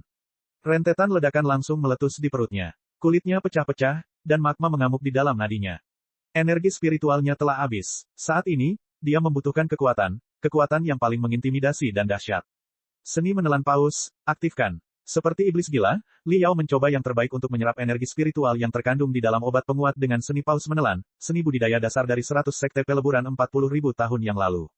Pada saat yang sama, lebih dari 10 bunga kecil yang berbau harum muncul di telapak tangannya. Bunga pengunci hati, harta rahasia yang diambil dari Boneyard, dapat menstabilkan jiwa seorang penggarap dan menjaga ketenangan otak mereka. Betapapun berbahayanya situasi, kultivator tidak akan menderita gangguan mental dengan bantuan bunga pengunci hati. Itu adalah alasan terbesar Liao untuk meminum obat penguat dosis puluhan kali lipat dari biasanya. Jika tidak, meskipun tubuhnya mungkin cukup kokoh untuk menahan efek dari teknik 1000 tempering 100 pemurnian, otaknya pasti akan mendidih dan hancur di bawah ledakan energi spiritual yang berlebihan. Dia akan menjadi bodoh jika demikian. Tanpa perhitungan lebih lanjut, Liao menelan 20 atau lebih bunga pengunci hati dan akhirnya menekan otaknya yang terbakar. Dia memasuki tahap super perseptif lagi. Aktivitas sel otaknya melonjak hingga maksimal. Ho! Sejumlah besar energi spiritual yang tersimpan di dalam obat penguat meledak dan menyebar seperti lusinan tentakel tak kasat mata di sekitar Liao. Mereka mengambil semua komponen yang bisa digunakan di dalam puing-puing dan mengubahnya menjadi badai logam yang merajalela. Sambil mengertakkan giginya, Liao berubah menjadi warna abu-abu dan melompat ke dalam kolam pendingin yang hampir mendidih. Di dalam kokpit, semua berkas cahaya menampilkan pemandangan mengerikan di inti True Fusion. Goldhorn telah sepenuhnya mengubah arahnya. Ia melaju kencang dan berubah menjadi macan tutul yang melompat ke arah matahari. Parameter kinerja pada berkas cahaya menunjukkan bahwa kekerasan perisai spiritual masih menurun. Banyak bagian cangkangnya yang kembali diledakkan oleh meteoroid. Daerah lain yang tak terhitung jumlahnya mengirimkan peringatan. Ini buruk. Perisai spiritual hanya tersisa 40%, tapi suhu di sekitar kita terus meningkat. Energi spiritual kelas api semakin bertambah kuat. Kita tidak akan bisa bertahan selama 3 hari lagi. Menit, teriak Bai Keixin. Lei Dalu menggertakkan giginya. Teruslah bergerak maju. Bai Ze akan menjaga perisai spiritual. Tapi tidak ada waktu. Kita hanya punya waktu 3 menit lagi. Kekerasan perisai spiritual telah turun menjadi 38%. Bai Keixin berteriak begitu keras hingga suaranya serak. Maju, terus maju, dengan kecepatan penuh. Lei Dalu memejamkan mata dan berhenti memandangi sosok yang melompat-lompat itu. Sambil tersenyum samar-samar, dia menyatakan, kata demi kata, hal terpenting tentang kami, para penggarap adalah kepercayaan. Perkumpulan Great Hon Exo tidak akan pernah mencapai apa yang telah kami capai hari ini tanpa kepercayaan. Aku mempercayai kalian masing-masing. Aku yakin Paman Xiong akan menyesuaikan susunan rune kekuatan ke kondisi terbaik. Aku yakin Xiong Ze akan memperbaiki generator perisai spiritual. Aku yakin setiap saudara di kokpit di sini akan memperhitungkannya. Rute yang sempurna dan tepat. Saya percaya bahwa anggota kru kami yang lain akan mencoba yang terbaik untuk memperbaiki setiap lubang yang rusak di kapal luar angkasa sehingga tanduk emas cukup kokoh untuk menghancurkan semua gelombang pasang. Dan kamu juga mempercayaiku dan setiap keputusan gila yang telah aku ambil. Oleh karena itu, teruslah bergerak maju dan serang True Fusion. Kita akan mati atau bangkit dari abu. Bai Keixin terdiam beberapa saat, tapi dia tiba-tiba menyadari perubahan kecil pada sosok di berkas cahaya. Dia melototkan matanya dan melihatnya lagi. Dia tidak berhalusinasi. Kekerasan perisai spiritual telah meningkat sebesar 1%, kembali dari 38% menjadi 39% dengan keras kepala. Bab 466, memuaskan haus dengan racun, terobosan dalam pusaran luar angkasa. 40%, 41%, 45%, daya tahan perisai spiritual meningkat kembali. Bai Ze memang telah menyelesaikan kesalahannya. Gumam Bai Keixin tak percaya. Seperti yang kuduga, Bai Ze adalah pemurni terbaik di masyarakat kita kecuali Paman Xiong. Tentu saja, dia akan memperbaiki semuanya. Lei Dalu tertawa gembira. Ini bagus. Ditingkatkan oleh pusaran luar angkasa, kecepatan kita semakin tinggi dan hampir melampaui batas kecepatan tanduk emas.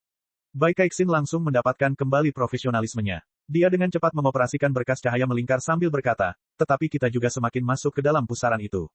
Gaya tarik-menariknya semakin kuat. Kita harus memanfaatkan momen penting ini untuk mengubah arah kita. Tanduk emas melesat ke tengah pusaran ruang angkasa dengan kecepatan yang semakin tinggi dalam busur anggun seperti anak panah yang dilepaskan dari busur, hingga berubah menjadi seberkas kecerahan emas. Sampah luar angkasa dan meteoroid yang sangat besar menghantam perisai spiritual tanduk emas. Riak-riak mengerikan menyebar, seolah-olah tangan raksasa yang tak terhitung jumlahnya mencoba merobeknya. Sosok yang mewakili kekerasan perisai spiritual itu tidak stabil.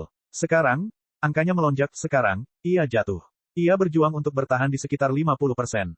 Bersiaplah untuk mengubah rute kita. Perisai spiritual tidak akan bertahan lama, saran Bai Keixin, yang menelan ludah dengan cemas. Tunggu sebentar, wajah raksasa Lei Dalu hampir terpisah menjadi beberapa bagian yang berlawanan.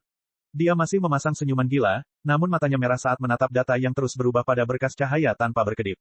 Dia mengertakkan gigi. Energi spiritual kita yang tersisa dan kelemahan kapal luar angkasa membuat kita hanya dapat mencoba sekali. Jika kita tidak dapat melarikan diri sekalipun, kita tidak akan pernah bisa melarikan diri. Kecepatan kita saat ini tidak mencukupi. Kita harus cepat, masih lebih cepat. Bai Keixin berkata dengan tergesa-gesa, semakin cepat kita, semakin tinggi tekanan yang akan dialami perisai spiritual. Jika meledak suatu saat, kita akan kacau. Saat mereka berbicara, kekerasan perisai spiritual ditingkatkan sebesar 2% dan dihentikan pada 53% dengan membosankan. Lei Dalu menyeringai, gigi putihnya berkilauan. Dia berhenti berbicara dan duduk di kursi kapten bersila, sementara dia memusatkan pandangannya pada berkas cahaya tanpa bergerak seolah-olah dia adalah patung yang terbakar. Di dalam kabin generator perisai spiritual, Liao meludahkan seteguk darah hitam dan menyelam ke dalam kolam pendingin dengan komponen berlimpah untuk ke-9 kalinya. Pikiran telepatinya menyebar seperti riak ke setiap susunan rune dan setiap komponen. Mereka bahkan mengalir keluar kapal luar angkasa di sepanjang generator, membuat Liao merasa bahwa dia adalah perisai spiritual tanduk emas itu sendiri yang menahan hujan meteoroid dan sampah luar angkasa. Setiap kali perisai spiritual menerima pukulan, semua susunan rune pertahanan pada generator akan bersinar secara tiba-tiba, dan Liao akan merasa seperti seseorang telah menghancurkan kepalanya dengan palu yang terbakar. Dia meringis kesakitan yang luar biasa setiap saat. Aliran darah zigzag mengalir keluar dari mata, telinga, dan hidungnya. Ada yang mengering, baru beberapa saat kemudian diganti dengan yang baru. Pada akhirnya, wajahnya tampak dipenuhi tato eksentrik. Kulitnya pecah dan sembuh berkali-kali. Otot-ototnya telah layu. Dia hanya berjuang dengan rangsangan dari overdosis obat penguat dan bunga pengunci jantung. Menghilangkan dahaga dengan racun. Apa yang dilakukan Liao benar-benar menghilangkan dahaga dengan racun. Seandainya tubuh dan jiwanya tidak jauh lebih kuat daripada para penggarap pada umumnya, dia pasti sudah meledak ke dalam ketiadaan sejak lama. Di bawah momok yang terus-menerus dari pusaran ruang angkasa, Li Yao merasa sulit untuk bertahan. Anggota tubuhnya terasa terbakar pada awalnya, kemudian mati rasa, dan pada akhirnya melampaui persepsi apapun. Jika dia tidak bisa melihat anggota tubuhnya dengan matanya sendiri, dia akan mulai ragu apakah jiwanya telah ditarik keluar dari tubuhnya dan ditangkap oleh pusaran luar angkasa, yang kemudian merentangkannya menjadi spiral, ratusan ribu meter panjang. Dia terus jatuh, dan jatuh menuju inti penggabungan sejati. Bukan rasa sakit yang dia rasakan. Rasa sakit yang tak tertahankan digantikan oleh kehangatan yang nyaman di beberapa titik, dia tidak tahu kapan. Sebuah pikiran muncul di dalam otaknya seperti percikan yang memikat, menggodanya untuk melepaskan segalanya dan dirangkul oleh penggabungan sejati. Dalam keadaan kesurupan, Li Yao melihat wajah yang kuat di depannya. Ding Lingdang tersenyum padanya, dengan ekspresi jijik yang terlihat jelas di wajahnya, seolah-olah dia berkata, kamu tidak bisa bangkit dari kemunduran kecil seperti itu. Sungguh pecundang. Namun mata merahnya memancarkan kecerahan yang lebih glamor daripada bintang, yang seolah berkata, berdiri sekarang. Aku tidak percaya kamu bisa dijatuhkan begitu saja. Ayo bertarung sekali lagi. Itu adalah ekspresi yang selalu dia lihat selama kompetisinya dengan Ding Lingdang. Dan setiap kali, betapapun menyakitkan dan lelahnya, dia mengertakkan gigi dan berdiri lagi, mengubah sikap meremehkan Ding Lingdang menjadi ketidakpercayaan yang tulus. Saat itulah dia merasa paling puas. 1 detik lagi. Segalanya mungkin berubah dalam hitungan detik berikutnya. Aku pasti akan kembali ke sektor asal surga dan ke sisi Ding Lingdang. Pusaran ruang kecil tidak akan menghentikanku. Di utara dataran tinggi terpencil sektor asal surga, pada malam tanpa bintang, setelah pertempuran sengit. Tidak ada apapun selain mayat di tanah. Darah mengalir seperti sungai. Gelombang pasang binatang buas yang dulunya luar biasa semuanya telah berubah menjadi anggota tubuh yang patah dan menumpuk di tumpukan yang mengerikan. Dia belum mati. Penyihir Inferno masih hidup. Bagaimana bisa, sepanjang malam, dan 3 gelombang monster, termasuk 7 jenderal iblis tingkat tinggi. Sekelompok tentara mendekati bukit tertinggi yang terdiri dari mayat beberapa makhluk biokimia yang tingginya hampir 20 meter. Di tengkorak binatang biokimia di puncak bukit itu terdapat setelan kristal yang hancur namun tetap mengintimidasi, yang diselimuti oleh 7 ular yang semerah darah dan sama ganasnya dengan api. Lengan dari jas kristal ini, setelah sengaja diperkuat, bahkan lebih tebal dari pinggang jas kristal yang biasa terlihat. Garis api yang tak terhitung jumlahnya diukir di lengan dan dijalin menjadi 2 bunga teratai merah yang mekar di kepalan tangan. Para prajurit semua menahan napas dan dengan hormat menyaksikan penguasa jas kristal, penyihir Inferno, yang telah menjadi terkenal secara ajaib seperti letusan gunung berapi dan dihormati sebagai penggarap panggung fondasi bangunan paling gila di sektor asal surga. Huala, melihat bala bantuan telah tiba, setelan kristal merah itu bergetar dan kusut. Apa kamu baik-baik saja? Para prajurit sangat terkejut. 2 petugas medis bergegas melangkah maju dan membongkar penutup wajah jas kristal sambil menyiapkan obat. Di balik penutup wajahnya, Ding Lingdang pucat, napasnya lemah. Tapi dia sedang menatap langit malam yang dalam, dan, seolah-olah menyadari secercah cahaya dalam kegelapan tak terhingga, dia tersenyum samar-samar. Saya baik-baik saja. Ding Lingdang menutup matanya dan tersenyum. Saya sedang menunggu seseorang kembali dari lautan bintang. Sampai saat itu tiba, saya selalu baik-baik saja. Di dalam kolam pendingin, Li Yao gagal menghitung berapa, 1 detik, yang telah dia lewati. Setelan kristalnya sudah lama rusak, namun sisa-sisanya menempel di tubuhnya karena daya tarik energi spiritualnya. Beberapa di antaranya bahkan tertanam di dagingnya karena suhunya yang tinggi. Obat-obatan penguat yang cukup untuk digunakan oleh seorang penggarap biasa selama 1 tahun penuh telah dihabiskan olehnya. Bunga pengunci hati untuk menstabilkan jiwa telah dimakan juga. Otot-otot di sekujur tubuhnya telah layu.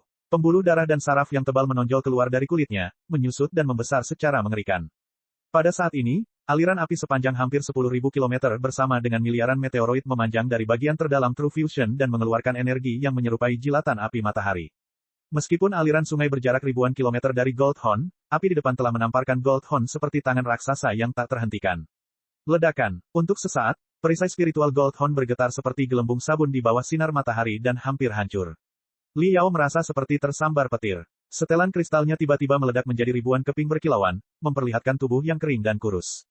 Namun, jauh di dalam urat biru dan ungu, garis-garis kecerahan emas mengalir samar-samar dengan kecepatan yang semakin tinggi. Selama pertempuran melawan Skeleton Dragon, Li Yao telah menyerap kristal kecerahan mengalir dalam jumlah besar tanpa mempedulikan konsekuensinya. Hanya sebagian kecil dari mereka yang benar-benar dicerna olehnya saat itu juga. Mayoritas residu telah tenggelam ke dalam organ internalnya. Kristal kecerahan yang mengalir adalah kristal sumsum dari kristal sumsum dan mengandung energi spiritual yang sangat besar. Melalui metode pelatihan normal, dia mungkin tidak dapat sepenuhnya mencerna residunya dalam 10 atau bahkan 20 tahun. Namun saat ini, di bawah tekanan luar biasa dari penggabungan sejati, pada saat kritis, setiap sel Li Yao didorong oleh naluri bertahan hidup mereka dan mulai menggigit dan mengunyah sisa-sisa kristal kecerahan yang mengalir. Liao tampaknya berada di tengah-tengah serangan dua ahli top, dengan pusaran ruang yang ganas di luar dan kristal kecerahan mengalir yang terus meledak di dalam tubuhnya. Kedua aliran energi itu terjalin dan merusak organ-organ internalnya, meregangkan, memperbesar, dan memperkuat pembuluh darah serta sarafnya. Akhirnya, mereka berkumpul menjadi lautan energi spiritual dalam bentuk cair, membanjiri otaknya. Untuk sesaat, otak Liao seakan direndam dalam sumber air panas dengan energi spiritual yang melimpah. Penderitaan yang tak ada habisnya telah hilang. Setiap sel otaknya terlahir kembali dan bersukacita. Kemajuan. Saya telah maju ke tahap fondasi bangunan tingkat tinggi pada saat seperti ini. Liao sangat gembira. Perbedaan terbesar antara penggarap tahap fondasi bangunan dan penggarap tahap pemurnian adalah bahwa penggarap tahap fondasi bangunan dapat memampatkan energi spiritual mereka ke dalam bentuk cair untuk menyehatkan tubuh mereka sendiri. Pada tahap awal tahap fondasi pembangunan, energi spiritual hanya dapat digunakan untuk menyehatkan otot dan tulang. Di tingkat menengah, energi spiritual dapat menyehatkan pembuluh darah dan saraf, yang juga menjadi salah satu alasan Liao tidak takut dengan pendarahan internal di otaknya. Sedangkan untuk tahap fondasi bangunan tingkat tinggi, energi spiritual dapat disalurkan ke dalam otak dan menyehatkan sel-sel otak secara langsung, membuat pikiran penggarap menjadi lebih jernih, inderanya lebih tajam, dan kemampuan komputasinya menjadi lebih kuat, sehingga meletakkan landasan yang kuat bagi mereka. Budidaya masa depan. Itu juga merupakan arti sebenarnya dari membangun panggung fondasi. Tidak, bukan tahap fondasi bangunan tingkat tinggi, tapi Liao merasakan energi spiritual dari tubuhnya memiliki interaksi yang luar biasa dengan sel-sel otaknya setelah energi itu melonjak ke otaknya. Setiap sel otaknya berputar perlahan seperti alam semesta kecil. Energi spiritual menyebar di sekitar sel-sel otaknya, melonjak keluar lagi, dan meluncur ke bawah di sepanjang tulang punggungnya. Tulang ekornya terasa gatal dan menggumpal. Itu pertanda bahwa dia telah mencapai puncak tahap fondasi bangunan. Di bawah tekanan tinggi dari pusaran ruang dan kristal kecerahan yang mengalir, Liao tidak hanya membuat kemajuan ke tahap fondasi bangunan tingkat tinggi, dia juga telah menyentuh ambang puncak tahap fondasi bangunan. Tulang ekor yang gatal menandakan bahwa ada organ baru yang matang di ujung tulang belakangnya. Itu adalah otak kedua manusia. Begitu otak kedua mulai tumbuh, itu berarti tahap pembentukan inti yang legendaris. Yang disebut inti sebenarnya adalah otak kedua. Setelah otak kedua terbentuk sepenuhnya, kekuatan purba yang tersembunyi di dalam sel manusia selama miliaran tahun akan terbangun. Itu akan menjadi pertanda utama dari tahap jiwa yang baru lahir. Baru lahir, memiliki dua arti. Di satu sisi, ini mewakili kekuatan leluhur paling awal, sebaliknya, karena otak kedua baru saja terbangun, otak kedua masih kurang tajam, seperti bayi yang baru lahir. Bab 467, Penggarap atau Penggarap Abadi. Ho! Merasakan bahwa sisa kristal kecerahan yang mengalir sebagian besar telah berubah menjadi energi spiritual paling murni yang diserap oleh setiap selnya, Liao merasakan kepuasan yang kuat dan merasa bahwa tubuhnya telah menjadi alam semesta kecil itu sendiri. Pemahaman misterius tiba-tiba muncul di benak Liao. Revolusi. Revolusi yang tiada henti. Lautan bintang adalah sebuah kontinum revolusi. Ketika dia membunuh tornado di kedalaman badai debu hari itu, dia merasakan seni pedang suara gemuruh yang terinspirasi oleh revolusi tornado. Dalam pertarungan berdarah melawan Skeleton Dragon, dengan revolusi kecepatan tinggi dari bor sinar mistik dia menggali iblis mematikan kuno dari 40.000 tahun yang lalu. Saat ini, True Fusion telah menunjukkannya ke tingkat yang benar-benar baru dalam bentuk pusaran luar angkasa. Kepala Liao sepertinya tertembus oleh seberkas cahaya emas. Pusaran ruang angkasa telah dimakan oleh matanya dan menciptakan lingkungan yang tidak dapat dijelaskan di dalam tubuhnya. Energi spiritual yang baru tiba terjalin dengan jiwanya yang kuat. Mereka berputar dengan cepat, seperti tornado dan bor yang tak terlihat, dan menonjol keluar di sepanjang akar spiritualnya. Ledakan, bom-bom, 3 guntur yang mengguncang bumi bergemuruh di dalam otak Liao. Perisai spiritualnya beberapa kali lebih tebal dari sebelumnya, seperti jamur setelah hujan, dengan garis-garis heliks emas bercampur di atasnya. Perisai spiritual tanduk emas berada di ambang kehancuran, tapi sekarang, perisai itu berhasil menahan ledakan, betapapun tipisnya, setelah bergetar sejenak. Sementara itu, di dalam kokpit, Lei Dalu melompat. Garis-garis darah di dalam matanya menghantam semua orang seperti kilat merah saat dia berteriak, ubah lintasan kita dan melarikan diri dengan kecepatan penuh. Kecemerlangan yang menyilaukan muncul dari sisi kanan tanduk emas, mempercepatnya lagi dan meninggalkan seberkas kecerahan emas sepanjang ratusan kilometer. Potongan-potongan baju besi berlapis yang diperkuat pada cangkang kapal luar angkasa hancur dan membentuk sabuk skala emas berkilauan yang tersebar di belakang kapal luar angkasa. Tanduk emas tidak mundur. Sebaliknya, ia bergerak maju dan berlari, menjauh dari kendali True Fusion secara bersinggungan. Aliran api yang tak terhitung jumlahnya dilepaskan dari pusaran luar angkasa, seolah iblis lapar tidak mau melepaskan mangsanya yang telah dimasukkan ke mulutnya. Namun, Goldhorn telah diberikan kecepatan yang cukup. Hasil akhir dari persaingan antara gaya tarik-menarik dan percepatan kapal adalah sebagian kapal luar angkasa di sebelah kanan belakang robek. Bagaikan seekor naga yang telah melepaskan diri dari belenggunya, tanduk emas berusaha sekuat tenaga untuk berlari setinggi dan sejauh mungkin, bahkan dengan mengorbankan salah satu anggota tubuhnya. Tanduk emas akhirnya menyingkirkan pusaran luar angkasa dan selamat. Kita berhasil. Kami telah melarikan diri dari True Fusion. Kita hidup. Kita masih hidup. Kokpit dipenuhi dengan hore, begitu pula setiap kabin yang berlubang dan setiap jalur rusak dan terhalang. Semua orang memeluk rekan mereka di samping mereka begitu erat hingga jas kristal mereka bergemerincing. Sambil menghela napas lega, Lei Dalu ambruk di kursi kapten seolah-olah ada yang telah menghilangkan seluruh sarafnya. Dia menyeringai pada Bai Keixin dan berkata, apa yang saya katakan tentang hal terpenting bagi kami, para penggarap. Senyuman yang menandakan beban berat telah lega juga muncul di wajah Bai Keixin. Memercayai. Tidak, hal yang paling penting bagi kami, para penggarap, adalah keberuntungan. Lei Dalu tertawa terbahak-bahak hingga dia hampir tersedak. Saya tahu bahwa Great Hon Exo Society selalu beruntung. Saat itu, suara gemeretak terdengar dari saluran komunikasi. Jalur menuju kabin generator perisai spiritual telah ditembus. Ayo pergi. Baik Lei Dalu dan Bai Keixin melompat. Bai Ze adalah kontributor terbesar bagi kemenangan kita. Dia berhasil mempertahankan perisai spiritual yang rusak hingga saat ini. Dia layak mendapat pujian. Segera, sinar cahaya mewujudkan pemandangan di dalam kabin generator perisai spiritual. Namun, pemandangan sebenarnya di dalam kabin membuat Lei Dalu, Bai Keixin, Xiong Tao, dan semua orang yang melihatnya secara langsung tercengang. Mereka tidak akan bisa melupakannya seumur hidup. 10 detik kemudian, di port lama di dalam Angry Serpent Domain.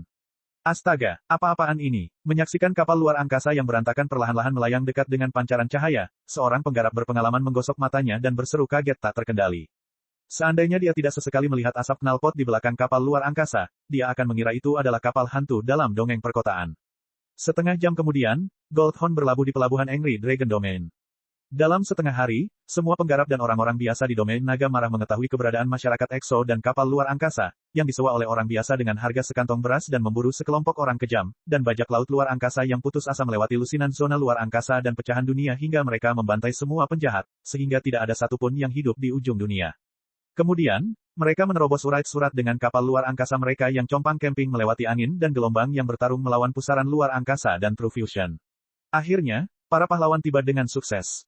3 hari kemudian, legenda tentang Great Hon Exo Society menyebar ke sektor bintang terbang seperti gelombang pasang di sepanjang Spiritual Nexus.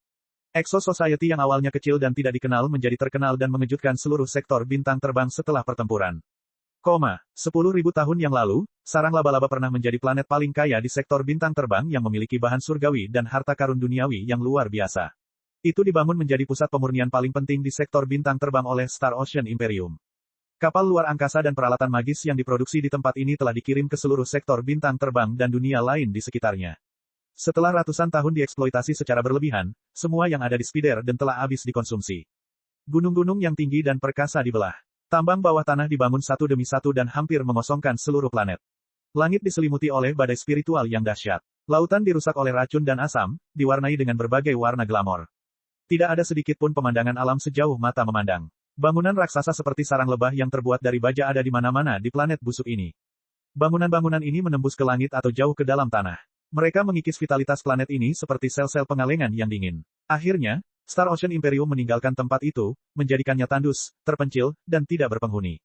Namun, 10.000 tahun setelah runtuhnya Star Ocean Imperium, sisi gelap planet ini terlahir kembali. Selama ribuan tahun, bajak laut luar angkasa yang tak terhitung jumlahnya secara bertahap tiba di sini.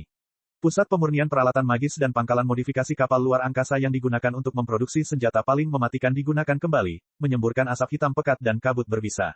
Para pengunjung baru juga menemukan banyak senjata berat yang ditinggalkan oleh para pendahulunya di gudang jauh di bawah tanah. Jika kota suci surgawi adalah pusat cahaya di sektor bintang terbang, sarang laba-laba akan menjadi jiwa dari semua bayangan sektor bintang terbang. Itu adalah markas sebagian besar bajak laut luar angkasa.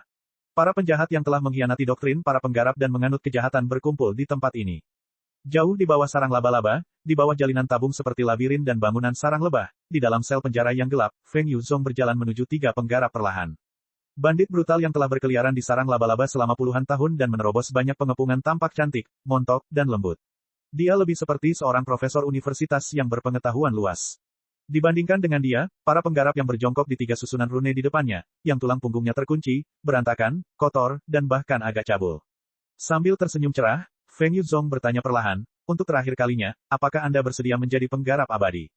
Penggarap pertama menarik napas dalam-dalam dan menutup matanya. Dia menggelengkan kepalanya dan menjawab, saya adalah seorang kultivator, dan akan selalu begitu.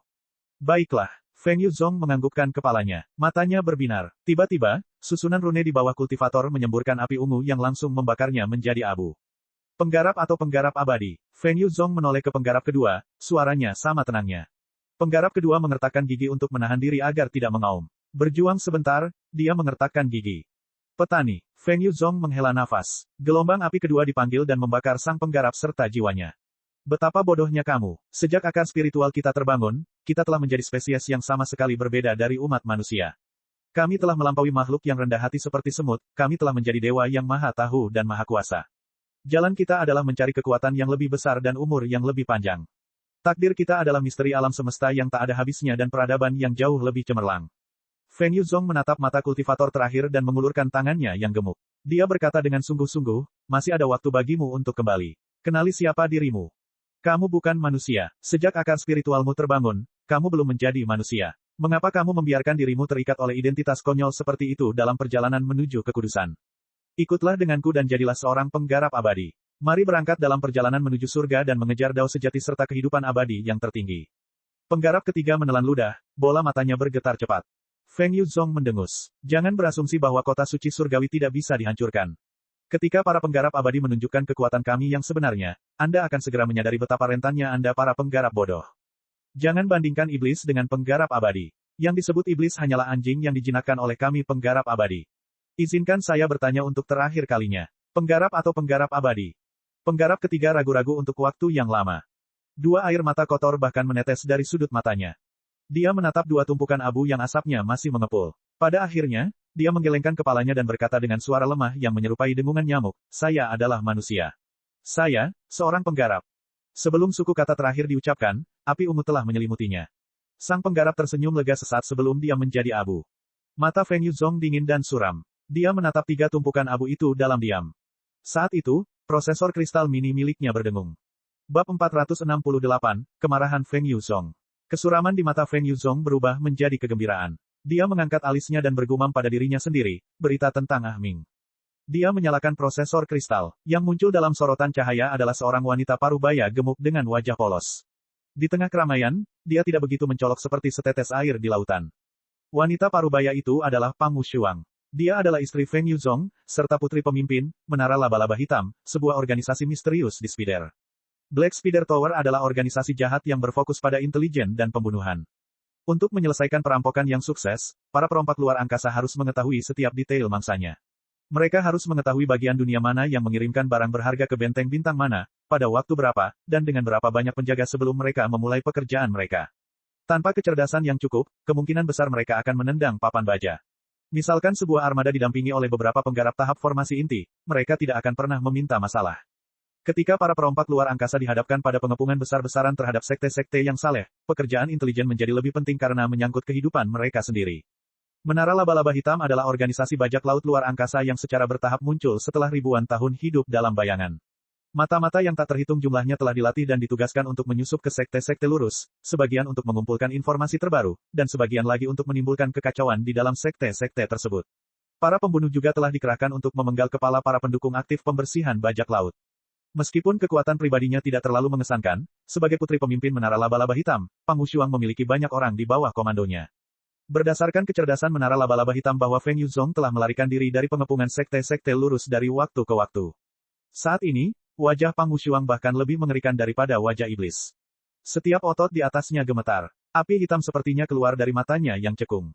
Senyum Feng Yuzong membeku. Warna wajahnya berubah saat dia bertanya dengan tergesa-gesa, bagaimana kabar Ah Ming? Ah Ming sudah mati. Putra kami satu-satunya sudah mati. Pang Wushuang berteriak putus asa, dia diburu oleh perkumpulan Great Hon Exo selama lebih dari 2 bulan dan akhirnya ditangkap di tepi lautan bintang. Mereka menyiksa dan membunuhnya. Dia dilemparkan ke dalam reaktor kristal penjara hantu dan dibakar hidup-hidup. Bahkan tidak ada satupun tulangnya yang tersisa. Yang tersisa hanyalah sisa-sisa, api gelap. Aku sudah menonton videonya. Itu memang Dark Fire. Sisa-sisa Dark Fire. Retakan. Berpusat di kaki Feng Yuzong, tanah seluruh sel penjara hancur. Retakan seperti jaring laba-laba dengan cepat menyebar ke sekeliling, naik ke dinding, dan akhirnya naik ke langit-langit. Ribuan garis segera muncul di langit-langit. Arai rune iluminasi redup meledak satu demi satu. Sel penjara segera diselimuti kegelapan tak berujung.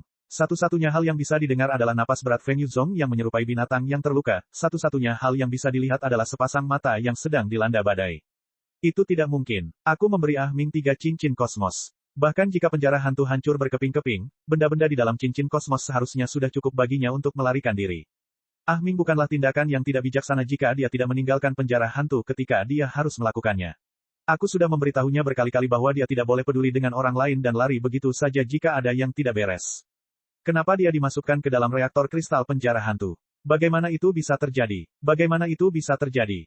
Feng Yuzong menjadi gila. Api ungu yang aneh menutupi dirinya, menarik kerikil dan batu yang jatuh dari langit-langit sebelum membakar semuanya menjadi bubuk. Itu benar. Mata-mata menara laba-laba hitam telah memastikan bahwa Ah Ming terbunuh, dengan sangat menyedihkan. Seru Pang Wushuang sambil memegangi dadanya kesakitan. Feng Yuzong sangat marah. Dia mengertakkan gigi. Siapa sebenarnya yang membunuhnya? Perkumpulan Exo Tanduk Besar. Aku tidak percaya. Omong kosong macam apa itu perkumpulan Exo Tanduk Besar? Perkumpulan Exo kelas 2, dengan hanya satu kapal luar angkasa, beberapa ratus Exos, yang hampir tidak ada yang bisa disebut ahli. Bagaimana mereka bisa cukup mampu membunuh anakku? Selidiki. Mulai selidiki segera. Seorang pembunuh sejati pasti bersembunyi di balik perkumpulan Great Horn Exo. Temukan dia bahkan jika kita harus menggali seluruh sektor bintang terbang secara terbalik. Perkumpulan Great Horn Exo juga tidak bisa dilepaskan. Ah Ming mati karena pengejaran mereka. Sekarang setelah mereka mengakuinya, mereka juga bisa masuk neraka. Wajah Pang Wushuang berubah. Ia berkata dengan suara melengking, memang ada banyak hal yang mencurigakan dalam masalah ini. Aku sudah mendesak seluruh personel menara laba-laba hitam untuk menyelidikinya. Saat kita menemukan pembunuh sebenarnya, dia akan menyesal pernah dilahirkan ke dunia ini. Sedangkan untuk Great Horn Exo Society, tentu saja, mereka akan dimusnahkan. Mereka akan menjadi korban untuk putra kita. Mengambil napas dalam-dalam, Feng Yuzong menyipitkan matanya dan berkata, kata demi kata, peristiwa ini pasti menyebar ke setiap sudut sektor bintang terbang. Jika semua orang tahu bahwa putra satu-satunya meninggal karena perkumpulan Great Horn Exo dan saya tidak melakukan pembalasan apapun, bagaimana saya bisa berjalan-jalan di sarang laba-laba di masa depan? Lepaskan pesannya. Beritahu semua orang di sarang laba-laba dan setiap pembunuh di menara laba-laba hitam bahwa aku ingin perkumpulan Exo Tanduk Besar dimusnahkan. Aku akan memberikan hadiah sebesar 5 juta untuk setiap anggota perkumpulan Great Horn Exo. Jika mereka ahli di atas tahap dasar bangunan, hadiahnya akan berlipat ganda sesuai dengan level mereka. Siapapun yang menemukan pembunuh anakku, hidup atau mati, akan ditawari kapal perang kristal setingkat hiu harimau. Segera, arus deras hitam membanjiri setiap sudut sarang laba-laba melalui nexus spiritual. Semua bajak laut luar angkasa menjadi heboh. 5 juta tampaknya tidak terlalu banyak, tapi itu adalah harga untuk satu anggota. Tidak mungkin setiap anggota Exo Society berada di atas building foundation stage. Banyak dari mereka adalah penggarap tingkat rendah, pejuang biasa, dan bahkan pekerja logistik. Membunuh seorang penyuling yang biasa-biasa saja dalam pertempuran berarti diberi hadiah 5 juta. Itu adalah tawaran yang sangat diinginkan. Dan mereka yang menemukan pembunuh Feng Yuming yang sebenarnya akan diberikan kapal perang kristal setingkat hiu harimau. Semua bajak laut luar angkasa gemetar karena kegembiraan dan kegilaan di luar kendali mereka. Kapal luar angkasa tingkat hiu harimau adalah kapal perang kristal tercanggih yang dapat diproduksi oleh Spider dan memiliki daya tembak yang luar biasa. Lebih penting lagi, susunan power rune mereka dapat memberikan momentum yang luar biasa. Memiliki kapal perang setingkat hiu harimau adalah impian utama hampir setiap bajak laut luar angkasa. Mereka tidak takut Feng Yuzong akan menarik kembali kata-katanya. Ada aturan tertentu yang dipatuhi oleh semua bajak laut luar angkasa di Spiderden. Janji-janji yang diumumkan secara publik seperti janji Feng Yuzong hampir tidak pernah tidak terpenuhi. Ini adalah markas sebagian besar bajak laut luar angkasa. Jika reputasi mereka hancur di tempat ini, mereka tidak punya tempat untuk lari ketika mereka diburu oleh sekte-sekte yang saleh dan hanya bisa menunggu untuk ditangkap. Perompak luar angkasa, pembunuh, dan bandit brutal yang tak terhitung jumlahnya yang mendengar berita tersebut memulai penyelidikan mereka sendiri. Mereka juga penasaran, apa latar belakang sebenarnya dari Great Horn Exo Society? Siapakah yang menjatuhkan putra satu-satunya Feng Yuzong? Di tepi sektor bintang terbang, sekelompok sisa-sisa medan pertempuran melayang tanpa suara dan tanpa bergerak. Tiba-tiba, tumpukan besar sampah logam bergetar dan menyemprotkan gelombang cahaya redup melalui celah di antara puing-puing, mengubah arah sampah menuju sabuk batu di depan. Tak lama kemudian, tumpukan sampah logam memasuki sabuk batu dan melambat, seolah sedang mencari sesuatu. Ia mencari dengan sabar selama 7 hari, dan akhirnya menemukan targetnya. Sasarannya adalah sisa-sisa logam yang tampak biasa saja, mungkin berasal dari permukaan kapal luar angkasa. Tidak banyak goresan pada sisa-sisanya, yang sepertinya tertinggal di sana belum lama ini. 2 tangan terulur dari tumpukan sampah ke sisa-sisanya. Cakar di depan menyambar sisa-sisanya dan menariknya masuk. Jauh di dalam sampah logam, Sparkle mengintai. Pada awalnya, mereka mengintai Goldhorn. Tapi setelah Goldhorn menyelam ke Dim Flame Belt, mereka berhenti di luar. Lagi pula, tidak ada satupun kru Sparkle yang hidup. Sumber daya dan energi spiritual juga melimpah. Tidak perlu mengambil risiko. Mereka dapat melewati Dim Flame Belt, meskipun hal itu akan memakan waktu beberapa bulan tambahan. Sisanya sengaja dibuang ketika Liao sedang mendaur ulang komponen di penjara hantu. Dia telah meninggalkan sisa peralatan magis khusus yang dapat melepaskan gelombang spiritual pada frekuensi tertentu. Mereka yang menerimanya hanya akan menganggapnya sebagai bagian dari gejolak spiritual di lautan bintang. Hanya Sparkle yang mampu mendekripsi koordinat tersembunyi yang terkandung di dalam gelombang spiritual dan menemukan sisa-sisanya. Liao telah menyembunyikan kelompok chip penyimpanan informasi dari prosesor kristal mainframe penjara hantu di dalam sisa-sisanya. Dia juga menyalin manual pemeliharaan tanduk emas dan pedang badai, serta kemajuan terbaru tentang dirinya, ke sebuah chip batu giok dan menyembunyikannya di dalam. Setengah hari kemudian, grup chip Ghost Jail menghubungkan prosesor kristal mainframe Sparkle. Setelah kata sandi spiritual dengan izin tertinggi diketik, informasi dalam jumlah besar dikirimkan tanpa dapat dihentikan. Peta bintang paling rinci dari sektor bintang terbang berdasarkan pengalaman Feng Yuzhong selama puluhan tahun, termasuk koordinat banyak titik pasokan rahasia, strategi dan desain struktural bajak laut luar angkasa yang tercatat dalam Stormy Sword, bersama dengan emas manual pemeliharaan tanduk, memberi 5 penggarap spektral di Sparkle pemahaman yang lebih mendalam tentang prinsip-prinsip penyempurnaan kapal luar angkasa dalam sektor bintang terbang. Teknologi kapal luar angkasa dari sektor bintang terbang memang jauh lebih maju dibandingkan dengan sektor asal surga. Mereka bahkan bisa membuat benteng bintang sendiri. Distribusi array power rune ini baru. Kita dapat meningkatkan kecepatan Sparkle sebanyak 5% lagi jika digunakan. Menara. Kami membutuhkan menara yang lebih banyak dan lebih besar. Saya ingin memasang 100 menara di Sparkle. Modifikasi. Peningkatan penuh Sparkle adalah suatu keharusan. Saya tidak sabar menunggunya. 4 raja mengobrol satu sama lain dengan antusias. Mosuan merenung sejenak dan berkata, Liao berkata bahwa dia pergi ke zona luar angkasa pusat sektor bintang terbang, dan bahwa dia mungkin telah membuat marah para perompak luar angkasa di penjara Strom yang kemungkinan besar akan melakukan pembalasan. Kita masih terlalu lemah saat ini. Katanya kita tidak harus bergabung dengannya di zona luar angkasa pusat dalam waktu dekat.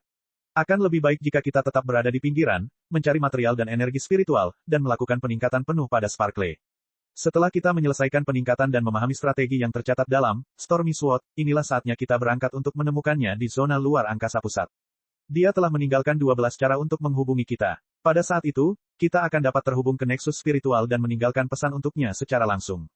Mari kita mulai berbisnis. Waktu kita terbatas, dan kita harus memanfaatkan setiap detiknya. Dengan peta bintang rahasia ini, seluruh sektor bintang terbang akan menjadi tiram kami. Kami akan memeriksa semua puing-puing di jalan, menyerapnya, dan menggunakannya untuk modifikasi kami sendiri. Seperti yang aku katakan sebelumnya, jika kita tidak dapat menemukan peralatan sihir bintang, kita akan menyempurnakan Sparkle menjadi satu. Bab 469, yang terlemah. Aku sudah pulih sepenuhnya sekarang. Liao melompat dari tempat tidurnya yang sakit. Dalam beberapa tarikan napas, obat kental di sekujur tubuhnya telah terserap oleh kulitnya. Tubuhnya bersih dan nyaman, kulitnya sehalus batu giok. Sudah sebulan penuh sejak mereka keluar dari Dim Flame Belt. Setelah mengumpulkan cukup persediaan di domain Angry Serpent, mereka terus bergerak menuju zona luar angkasa 1000 layar. Ketika mereka mengetahui bahwa Liao lah yang telah memperbaiki perisai spiritual secara gila-gilaan di pusaran ruang angkasa, seluruh masyarakat EXO terkejut. Liao dianggap sebagai pahlawan besar dan kontributor besar. Dia menerima perawatan terbaik dan menghabiskan 1 jam setiap hari untuk prosedur rehabilitasi di ruang medis. Setelah menyerap banyak obat-obatan mahal selama sebulan, dia akhirnya pulih dari luka-lukanya. Saat ini, Liao merasa segar dan energi. Tubuhnya masih kurus, dan kulitnya agak pucat. Tapi itu dibuat dengan sengaja. Dengan indera yang tajam, Liao menemukan bahwa total panjang serabut sarafnya 5 kali lipat dari seorang penggarap tahap penyempurnaan dan 50 kali lebih panjang dari seorang petarung biasa. Pembuluh darah dan saraf membentuk sistem air yang terjalin di dalam tubuhnya. Gelombang energi spiritual membanjiri mereka. Liao yakin bahwa dia dapat menyerang dengan kekuatan seorang kultivator di tahap fondasi bangunan tingkat tinggi dengan mudah. Ketika dia membakar nyawa dan jiwanya, dia bahkan mampu mencapai puncak tahap fondasi bangunan dan tinggal di sana sebentar. Selain itu, sisa kristal kecerahan yang mengalir belum sepenuhnya tercerna. Banyak dari mereka yang hancur karena kekuatan True Fusion. Mereka berubah menjadi mikrokonstituen dan memberi nutrisi pada sel-sel tubuhnya setiap detik, membuatnya merasa lebih kuat setiap menitnya. Liao percaya bahwa tidak akan lama lagi dia akan sepenuhnya menyerap kristal kecerahan yang mengalir. Pada saat itu, tidak hanya mencapai puncak tahap fondasi bangunan, bahkan mungkin dia bisa menembus tahap formasi inti. Setahun yang lalu, saya hanyalah seorang penggarap tahap penyempurnaan yang tidak berarti. Saya tidak pernah menyangka bahwa saya akan sedekat ini dengan tahap formasi inti hanya 1 tahun kemudian. Pengaturan nasib sungguh luar biasa. Kecepatan kemajuan saya telah mencapai batasnya. Ini tidak bisa lebih cepat lagi. Selanjutnya, saya harus mempelajari keterampilan dan kemampuan yang sesuai dengan level saya saat ini. Tanpa keterampilan yang memadai, saya tidak dapat menampilkan 100% kemampuan tempur saya meskipun level saya. Selama perjuangan melawan pusaran luar angkasa dari True Fusion, saya sampai pada pemahaman yang samar dan misterius yang mungkin bisa menginspirasi saya untuk menciptakan keterampilan baru. Namun, saya perlu merenungkannya dengan lebih hati-hati. Lagi pula, pusaran luar angkasa itu terlalu dalam dan sulit dipahami. Saya tidak akan bisa memahaminya sepenuhnya dalam waktu singkat. Liao memikirkan rencana masa depannya dan siap meninggalkan ruang pengobatan, ketika seorang pemuda berotot dan pendek menerobos masuk. Penyusup itu tampaknya berusia kurang dari 20 tahun dan tampak agak kekanak-kanakan. Untuk memalsukan kedewasaannya, dia secara khusus memelihara kumis di sekitar bibirnya, dan itu cukup lucu. Saudara Yao, pria muda itu cukup menghormati Liao, jika tidak patuh. Zhao Nuo, kamu ingin aku mengasah pedangmu lagi? Li Yao tersenyum. Pemuda berotot itu bernama Zhao Nuo. Dia anggota, kamp pembunuh harimau, dari Great Horn Exo Society. Berbeda dari perkumpulan Exo pada umumnya, perkumpulan Exo tanduk besar didirikan oleh para pembalas dendam yang keluarganya telah dihancurkan oleh bajak laut luar angkasa, dan telah mengadopsi banyak anak yatim piatu tunawisma ketika menjalankan misinya. Anak-anak yatim piatu dibesarkan dan dididik di Great Horn Exo Society. Para ahli dari perkumpulan mengajari mereka metode pelatihan. Ketika mereka besar nanti, banyak dari mereka yang bergabung dengan Great Horn Exo Society sebagai anggota resmi.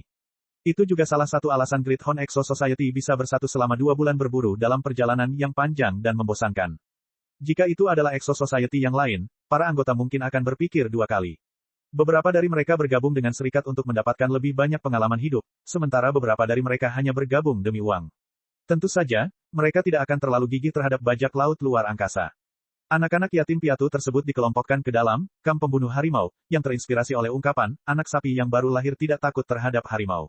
Mereka dianggap sebagai cadangan dari Great Horn Exo Society. Pada saat yang sangat kritis, semua anggota kamp pembunuh harimau yang berusia di atas 16 tahun juga akan ikut bertarung. Selama 2 bulan terakhir pertempuran sengit, banyak dari mereka yang menumpahkan darah mereka di lautan bintang seperti yang dilakukan anggota resmi perkumpulan. Setelah kapal luar angkasa meninggalkan Angry Dragon Domain, rute di depan menjadi damai. Mereka juga telah melewati banyak kota luar angkasa dan pecahan dunia tempat mereka menerima perbekalan dalam jumlah besar. Oleh karena itu, pekerjaan pemeliharaan kapal luar angkasa menjadi semakin mudah. Para penyuling di lembaga telah mengalihkan perhatian mereka ke pemeliharaan pakaian kristal. Saat ini, mereka masih kekurangan tenaga. Yang pertama dirawat secara alami adalah pakaian kristal dan peralatan magis dari anggota resmi perkumpulan. Sedangkan untuk prajurit muda dari kamp pembunuh harimau, mereka harus menghadapinya dan mengantri dengan baik.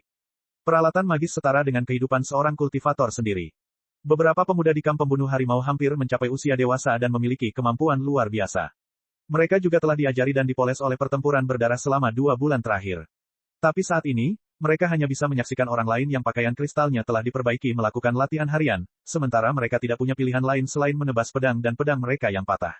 Tentu saja, mereka semua sangat ingin agar peralatan mereka kembali berfungsi dengan baik. Sebelumnya, mengingat luka parah yang dialami Liao, Xiong Tao tidak memberikan tugas perawatan apapun padanya dan hanya memintanya untuk beristirahat. Sebagai seorang maniak pelatihan, hal terakhir yang dibutuhkan Liao adalah istirahat. Dia bertemu Zhao Nuo secara tidak sengaja ketika mereka berada di ruang pengobatan yang sama. Zhao Nuo tahu bahwa dia adalah seorang pemurni yang hebat dan bertanya apakah dia dapat memperbaiki peralatan sihir pribadinya atau tidak. Liao pasti tidak akan mengatakan tidak. Merawat jas kristal adalah pekerjaan besar yang membutuhkan bengkel besar dan profesional. Tapi untuk peralatan sihir biasa, dia bisa memperbaiki apapun hanya dengan tungku pemurnian karena keahliannya yang luar biasa. Kurang dari setengah hari kemudian, Liao telah memoles dan mempertajam pedang perang Zhao Nuo. Tidak hanya sekarang sudah sebagus yang baru, Liao juga telah mengukir 2 susunan rune kelas petir sesuai dengan spesialisasi Zhao Nuo dan dengan demikian secara signifikan meningkatkan kerusakan pedang itu. Zhao Nuo sangat gembira hingga dia hampir ngiler. Berita dengan cepat menyebar, seluruh kamp pembunuh harimau sangat bersemangat. Semua prajurit muda membawa peralatan sihir mereka ke Liao untuk pemeliharaan. Liao tampaknya telah ditunjuk sebagai pemurni kamp pembunuh harimau. Selain itu, tindakannya yang gagah berani dengan melompat ke dalam kolam pendingin yang mendidih dan menjaga fungsi normal generatornya sendiri telah mendapatkan rasa hormat yang tulus dari para pemuda. Zhao Nuo menggaruk kumisnya yang berantakan dan menyeringai. Tidak, Paman Kapten memintaku untuk mencarimu. Dia bilang dia punya sesuatu yang penting untuk didiskusikan denganmu dan ingin bertemu denganmu di ruang pelatihan No. 1. Ada kekaguman di matanya saat mengucapkan kata, Paman Kapten. Liao linglung sejenak, tidak tahu mengapa Lei Dalu ingin berbicara dengannya. Selama 1 bulan perawatannya, Lei Dalu telah mengunjunginya beberapa kali dan memesan sejumlah besar obat untuk kesembuhannya meskipun lembaga kekurangan dana. Liao sangat tersentuh. Namun, dia selalu merasa bahwa kaptennya adalah seorang hippie dan fasih, serta lelaki itu tampak seperti monyet bertopi ketika dia duduk di kursi kapten. Meskipun banyak penggarap tahap formasi inti dan penggarap tahap jiwa yang baru lahir adalah orang-orang yang berkehendak bebas dan membenci konvensi sosial, gaya dan karakter Lei Dalu masih belum cocok untuk seorang penggarap tingkat tinggi. Ada pertanyaan yang sudah lama ingin kutanyakan. Seperti yang kulihat, para anggota kamp pembunuh harimau jelas bukan pemuda yang paling patuh. Ambil contohmu, Zhao Nuo. Biasanya, kamu selalu berusaha menantang mereka yang dikatakan lebih baik dari dirimu sendiri. Tetapi mengapa kamu begitu mengagumi kaptenmu? Meskipun dia adalah seorang penggarap tahap formasi inti, dia hanya berada di level awal sangat mengesankan di dunia penggarap yang dipenuhi para ahli, bukan? Liao menggaruk kepalanya, akhirnya menanyakan pertanyaan yang selama ini mengganggunya. Apa? Kamu belum pernah mendengarnya sebelumnya, saudara Yao. Mata Zhao Nuo bersinar-sinar saat dia menjawab dengan penuh semangat, kamu benar. Dalam hal kemampuan, Paman Kapten jelas bukan salah satu yang terbaik. Atau, jika kita jujur, tidak berlebihan untuk mengatakan bahwa dialah yang terlemah. Penggarap tahap formasi inti di seluruh sektor bintang terbang. Selain itu, akar spiritualnya telah terluka sebelumnya, sehingga mengakibatkan budidayanya terhenti. Kecil kemungkinannya bahwa ia akan pernah memasuki tingkat menengah tahap formasi inti sepanjang hidupnya. Lebih tepatnya, bagi penggarap tahap formasi inti manapun, kemampuan mereka akan lebih tinggi daripada Paman Kapten saat mereka membentuk inti mereka. Namun, jika kamu tahu bagaimana akar spiritual Paman Kapten terluka, kamu akan mengaguminya sama seperti aku. 20 tahun? Tidak, sekitar 30 tahun yang lalu, Paman Kapten masih muda saat itu. Sebenarnya, dia adalah salah satu penggarap tahap formasi inti termuda dari sektor bintang terbang. Muda, menjanjikan, dan tentu saja, tampan. 6 sekte dan semua pusat pakaian kristal di kota suci surgawi sangat ingin mempekerjakannya. Masa depannya cerah. Semua orang mengatakan bahwa dia kemungkinan besar akan maju ke tahap jiwa baru lahir dalam 30 tahun ke depan dan dengan demikian menjadi yang terbaik. Penggarap panggung jiwa baru lahir termuda dari sektor bintang terbang. Namun, setengah bulan setelah dia baru saja membentuk intinya, dia terlibat dengan sekelompok bajak laut luar angkasa secara tidak sengaja ketika dia melewati kota luar angkasa. Pada saat itu, dia bersama sekelompok orang biasa mendapatkan lebih banyak pemahaman tentang kehidupan dan mengkonsolidasikan intinya. Oleh karena itu, dia tidak ditemani oleh kultivator lainnya. Tetapi di pihak bajak laut luar angkasa, ada seorang penggarap tahap formasi inti, lebih dari 10 penggarap di puncak tahap fondasi bangunan, ratusan pejuang lainnya, bersama dengan sebuah kapal perang kristal. Dengan budidaya Paman Kapten, tidak ada masalah sama sekali untuk bersembunyi atau melarikan diri secara diam-diam. Namun, untuk melindungi kota kecil yang memiliki populasi beberapa ribu, Paman Kapten menyerang kapal perang kristal dan geng bajak laut bersenjata lengkap dengan dirinya sendiri, pakaian kristalnya, pedangnya, dan tidak ada yang lain. Hasil akhirnya adalah Paman Kapten melakukan pembunuhan besar-besaran di kapal luar angkasa dan membantai keluar masuk hampir 10 kali. Pemimpin bajak laut luar angkasa dieksekusi olehnya dalam satu serangan. Dia menunda musuh selama 1 hari penuh dan malam sampai bala bantuan tiba dan memusnahkan sisa bajak laut luar angkasa. Paman Kapten terluka parah selama pertempuran dan hampir cacat. Butuh waktu bertahun-tahun sebelum dia pulih secara bertahap. Tetapi retakan yang tidak dapat disembuhkan muncul pada akar rohaninya. Budidayanya telah ditekan hingga tingkat awal tahap formasi inti selamanya. Dia merosot dari bintang baru yang sedang naik daun menjadi penggarap tahap formasi inti terlemah dari sektor bintang terbang. Kedengarannya bodoh, bukan? Paman Kapten selalu bodoh selama 30 tahun terakhir. Sama seperti kali ini, dia mengobarkan perang total melawan penjara Storm dan memburu mereka selama lebih dari 2 bulan hanya demi sekantong beras. Namun, karena kebodohan yang dia buat dan orang-orang yang selamat yang dia selamatkan dari bajak laut luar angkasa, begitu banyak orang berkumpul di bawah panjinya dan akhirnya menciptakan perkumpulan Great Horn Exo. Beberapa anak yatim piatu dari kota luar angkasa tempat Paman Kapten menyia-nyiakan akar rohaninya bergabung dengan perkumpulan Great Horn Exo dan sekarang menjadi pilarnya. Bagi Kapten kami, sama sekali bukan masalah besar bahwa ia adalah penggarap tahap formasi inti terlemah dari sektor bintang terbang. Kami akan tetap memujanya bahkan jika ia adalah penggarap tahap penyempurnaan terlemah. Bab 470, Sistem Transfer. Duduk di bangku logam bersila di dalam ruang pelatihan No. 1, Lei Dalu menjernihkan telinganya karena bosan dengan rumput hijau di tangannya. Liao berusaha meyakinkan dirinya sendiri untuk waktu yang lama, namun dia masih gagal mengasosiasikan pria di depannya dengan prajurit muda yang telah membunuh ratusan bajak laut dengan pedangnya, jas kristalnya, dirinya sendiri, dan tidak ada yang lain. Namun, perhatian Liao segera tertarik pada hal lain. Setelan kristal baru berdiri tepat di samping Lei Dalu. Bentuknya ramping dan berkilauan dalam kecerahan perak. Sambungan jasnya dihiasi dengan garis-garis emas, menjadikannya gesit dan elegan. Selain 2 lengan normal, 6 lengan tambahan yang dapat dimanipulasi oleh pikiran telepati memanjang dari belakang, dilengkapi dengan berbagai alat perawatan. Ah Yao 1, kamu di sini. Lei Dalu meletakkan rumputnya kembali dengan hati-hati dan kemudian berkata dengan nada agak menyombongkan diri, bagaimana? Setelan kristal ini tidak terlalu buruk, kan? Namanya, Eight Am, sebuah mahakarya dari Silver Heartstream, salah satu sekte pemurnian setelan kristal terbaik di kota suci surgawi. Ini adalah setelan kristal pemeliharaan profesional dan juga memiliki kemampuan tempur yang luar biasa. Saya perhatikan Anda telah menambahkan 2 lengan buatan ke Rockman, Anda sebagai senjata pemeliharaan. Anda pasti sangat pandai mengendalikan mesin dengan pikiran telepati Anda. 8 lengan, ini sangat cocok untuk Anda. Liao linglung sejenak. Ini hadiah untukku. Lei Dalu menganggukkan kepalanya. Mulutnya menyeringai semakin lebar dan dia tertawa. Tentu saja.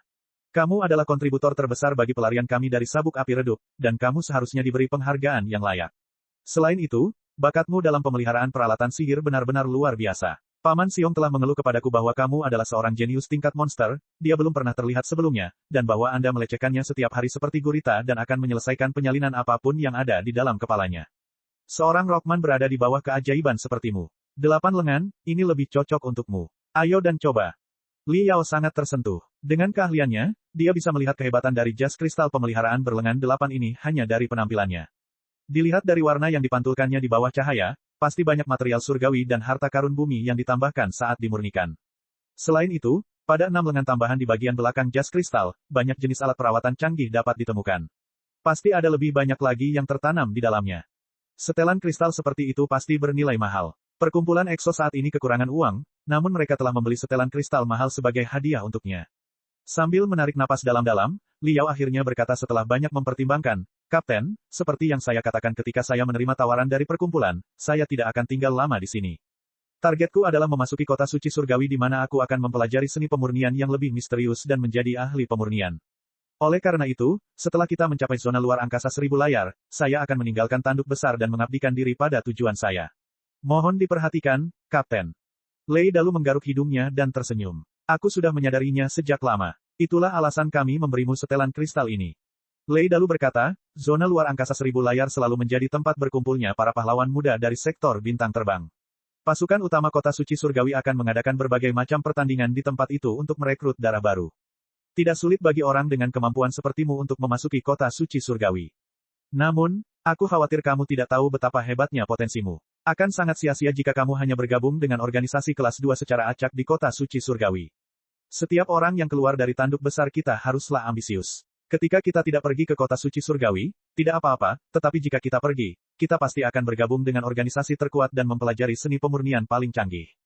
Ini akan menjadi jauh lebih sulit untuk mencapai hal itu. Anda tidak diragukan lagi adalah seorang jenius, tetapi kejeniusan adalah hal yang selalu dimiliki oleh sektor bintang terbang. Saya tidak tahu berapa banyak monster lapar di luar sana di zona luar angkasa 1000 layar, menunggu untuk menghancurkanmu berkeping-keping. Saya tidak tahu apapun tentang pemurnian, jadi saya tidak dapat membantu Anda di sana. Yang bisa saya lakukan adalah menawarkan Anda setelan kristal pemeliharaan. Ini yang terbaik yang bisa saya lakukan. Juga, aku sudah berdiskusi dengan Paman Siong. Mengingat kecepatan kita yang seperti kura-kura, akan memakan waktu beberapa bulan bagi kita untuk tiba di zona luar angkasa 1000 layar. Tugas pemeliharaanmu akan dikurangi selama waktu tersebut sehingga kamu akan memiliki lebih banyak waktu luang untuk melatih dirimu sendiri juga. Saat kita mencapai zona luar angkasa 1000 layar, kamu akan mencari organisasi terkuat dan pertandingan paling menantang dan memenangkannya. Kamu pasti akan segera menjadi terkenal. Hahaha. Kali ini, Li Yao benar-benar tercengang. Dia menggaruk kepalanya dan berkata, Kapten, Anda tidak keberatan saya meninggalkan Anda. Li Yao berpikir bahwa mereka pasti akan membujuknya untuk tetap tinggal di perkumpulan sekarang karena dia telah menunjukkan bakat luar biasa. Namun, Kapten tidak hanya menyadari tekadnya untuk pergi, dia bahkan telah membuat rencana untuknya dan tampaknya khawatir bahwa dia mungkin tidak bisa terbang cukup tinggi. Apa yang ada dalam pikiranku? Senang rasanya seseorang bisa melompat ke platform yang lebih tinggi daripada Great Horn Exo Society. Lei Dalu menjelaskan sambil tersenyum, Yao, karena kamu telah tinggal di daerah terpencil di Lautan Bintang, kamu mungkin tidak akrab dengan konvensi para penggarap. Dahulu kala, ada peraturan dan undang-undang ketat tentang kesetiaan di antara para penggarap. Keluar dari organisasi dan bergabung dengan organisasi lain adalah hal yang tabu. Namun, setiap keputusan ada motivasinya. Jika ada penggarap yang ingin berpindah ke organisasi lain, mereka pasti punya alasan yang kuat untuk itu. Misalnya, kehidupan mereka di organisasi saat ini tidak menyenangkan, atau mereka punya ambisi baru sekarang. Hasil dari menekan keinginan mereka saat itu adalah bahwa para penggarap itu akan sering berlama-lama, dan itu adalah skenario yang lebih baik. Kadang-kadang, konflik tersebut menjadi publik, dan sekte tersebut terkadang bahkan terpecah belah. Dalam kasus yang lebih kejam, beberapa penggarap bahkan berkonspirasi dengan bajak laut luar angkasa dan mengarahkan mereka untuk menyerang sekte tersebut. Ini adalah tragedi yang nyata. Bahkan jika pemberontakan berhasil dipadamkan, orang lain di sekte tersebut mungkin merasa tidak aman dan tidak mau berkontribusi. Setelah tragedi seperti itu berulang selama ratusan tahun, akhirnya semua orang bisa mengetahuinya. Mereka yang dipaksa selalu menjadi yang paling tidak termotivasi. Apa gunanya jika hati seseorang berada di tempat lain meskipun tubuhnya ada? Oleh karena itu, sistem transfer telah ditetapkan di dunia penggarap. Proses seorang penggarap keluar dari satu organisasi dan bergabung dengan organisasi lain dikenal sebagai mentransfer. Organisasi yang menerimanya harus memberikan kompensasi kepada sekte lama mereka dengan sejumlah uang sesuai dengan standar publik dengan mempertimbangkan kemampuan, potensi, latar belakang, Sedemikian rupa, semua orang yang terlibat akan senang dan puas. Hehe, ketika sistem transfer pertama kali digunakan, beberapa orang tidak percaya pada kelebihan sistem tersebut. Namun setelah ratusan tahun bereksperimen, semua orang menyadari bahwa ada manfaat yang lebih besar dalam sistem ini selain manfaatnya, kompensasi moneter. Anda juga tahu bahwa kebanyakan orang di sektor bintang terbang kita tinggal di pulau-pulau terpencil di lautan bintang. Mereka berjauhan satu sama lain dan hampir tidak pernah berkomunikasi. Bukan hal yang aneh bagi orang-orang untuk tidak pernah mengunjungi tetangga mereka yang berjarak beberapa zona ruang angkasa. Tetapi bagi para penggarap, hal terakhir yang mereka perlukan adalah kesendirian. Jika setiap orang menyembunyikan teknik mereka sendiri, teknik mereka tidak akan diteruskan kepada siapapun. Komunikasi adalah wajib. Sebelumnya, orang-orang tidak memiliki saluran komunikasi, mereka juga tidak mengetahui detail satu sama lain. Mereka harus bersikap ringan dan hati-hati saat berhubungan dengan orang lain. Tetapi setelah sistem transfer didirikan, komunikasi antar penggarap meningkat secara signifikan. Misalnya, di masa lalu, jika seorang jenius brilian dari Sekte A memutuskan untuk berhenti dan bergabung dengan Sekte B. Kedua sekte pasti akan bertengkar, jika tidak berperang satu sama lain, bukan? Tetapi di bawah sistem transfer, Sekte A akan menerima sejumlah besar kompensasi yang dapat digunakan untuk melatih pendatang baru, membeli bahan surgawi dan harta karun bumi, dan menyempurnakan peralatan sihir yang lebih kuat. Tentu saja, sikap Sekte A akan berbeda, dan mereka pasti akan mengucapkan selamat tinggal yang hangat kepada jenius brilian itu dan menyambutnya untuk kembali berkunjung kapan saja. Katakanlah si jenius brilian tumbuh di Sekte A. Sekte A akan menjadi kampung halamannya. Kemungkinan besar keluarga dan teman-temannya semua tinggal di tempat itu. Jika kepergiannya dengan sekte lama tidak jelek, dia pasti akan merasa agak bersalah dan menghargai sekte induknya. Ketika si jenius yang brilian berhasil dengan baik dan berhasil menjadi pemimpin Sekte B, tentu saja, dia tidak akan ragu untuk berbicara lebih banyak dengan Sekte A. Dengan semakin seringnya pertukaran orang dan seni budidaya, hubungan antara kedua sekte akan semakin baik, menjadi lebih intim. Baru setelah sistem transfer ditetapkan, para penggarap sektor bintang terbang, yang biasanya menutup pintu dan mengurus urusan mereka sendiri, benar-benar terintegrasi. Ini juga merupakan alasan mengapa peradaban budidaya kita melonjak secara eksponensial. Ah Yao, dengan bakatmu, jika kamu tinggal di tanduk besar, tanpa pencerahan dari lebih banyak master dan tanpa melihat dunia yang lebih besar, harapan terbaik bagimu adalah menjadi Xiong Tao kedua. Tetapi jika kami membantu Anda melangkah maju ke pusat setelan kristal di kota suci surgawi atau organisasi top lainnya seperti 6 sekte besar, siapa yang tahu Anda akan berkembang menjadi apa dalam beberapa tahun ke depan. Pada saat itu, jika organisasi tempat Anda berada bermaksud untuk mempekerjakan perkumpulan EXO, bukankah Anda akan memikirkan tentang tanduk besar? Bukankah saling membantu adalah cara para penggarap berteman dan membangun koneksi baru? Oleh karena itu, ambil saja jas kristal itu dan berlatihlah dengannya. Tidak ada yang perlu dikhawatirkan. Kesampingkan usahamu di sabuk api redup. Anggap saja itu sebuah bantuan yang selalu bisa dibalas jika kamu masih menanggung perkumpulan EXO tanduk besar, dalam pikiranmu ketika kamu mencapai ketenaran dan kekayaan di masa depan. Kata-kata Lei Dalu membuat Li Yao terdiam. Meskipun Lei Dalu berusaha membantunya, pria itu telah berbicara dengan cara yang tampaknya merupakan kesepakatan yang adil, jika bukan dengan cara dia membicarakan keuntungan dari Li Yao. Namun, dia tidak menemukan bantahan yang kuat. Dia merasa hatinya panas dan nyaman. Li Yao akhirnya menyadari mengapa para pemuda pemberontak di kamp pembunuh harimau semuanya mendukung dan memuja, Paman Kapten, mereka yang berantakan. Setelah dipikir-pikir, sistem itu memang masuk akal. Hal terpenting tentang budidaya memang komunikasi. Kembali ke sektor asal surga, semua sekte budidaya berada di benua yang sama di planet yang sama, bersatu melawan musuh bersama. Komunikasi di antara mereka tidak pernah menjadi masalah. Namun, di sektor bintang terbang, semua orang terhanyut di lautan bintang seperti perahu yang sepi. Mereka mengembara dalam kegelapan tanpa tujuan. Tanpa komunikasi yang memadai, bukan tidak mungkin sebuah sekte yang terisolasi akan membusuk dan binasa dalam waktu puluhan tahun. Di dunia yang begitu luas, sistem transfer merupakan suatu keharusan untuk memastikan bahwa peradaban budidaya secara keseluruhan tidak mengalami kemunduran. Kapten, terima kasih kepada Paman Xiong dan semua orang di perkumpulan. Kemanapun saya pergi di masa depan, saya akan menyatakan dengan bangga bahwa saya berasal dari tanduk besar, kata Li Yao dengan sungguh-sungguh. Li Yao bersungguh-sungguh dengan apa yang dia katakan. Pada awalnya, satu-satunya tujuan dia tinggal sementara di Great Horn Exo Society adalah untuk mempelajari seni rahasia, menambah kredibilitas pada latar belakangnya, dan juga mengambil tumpangan gratis. Namun, setelah berlayar bersama di kapal luar angkasa yang sama selama lebih dari sebulan dan selamat dari bahaya sabuk api redup, Li Yao lambat laun jatuh cinta pada sekelompok orang yang agak istimewa ini. Semua pria berotot dan berpenampilan mengerikan sebenarnya baik dan jujur, meskipun penampilan mereka mengintimidasi. Para penyuling di lembaga juga tidak pernah menyimpan apapun untuk diri mereka sendiri. Mereka mengajarinya segala ilmunya tanpa menyembunyikan apapun darinya.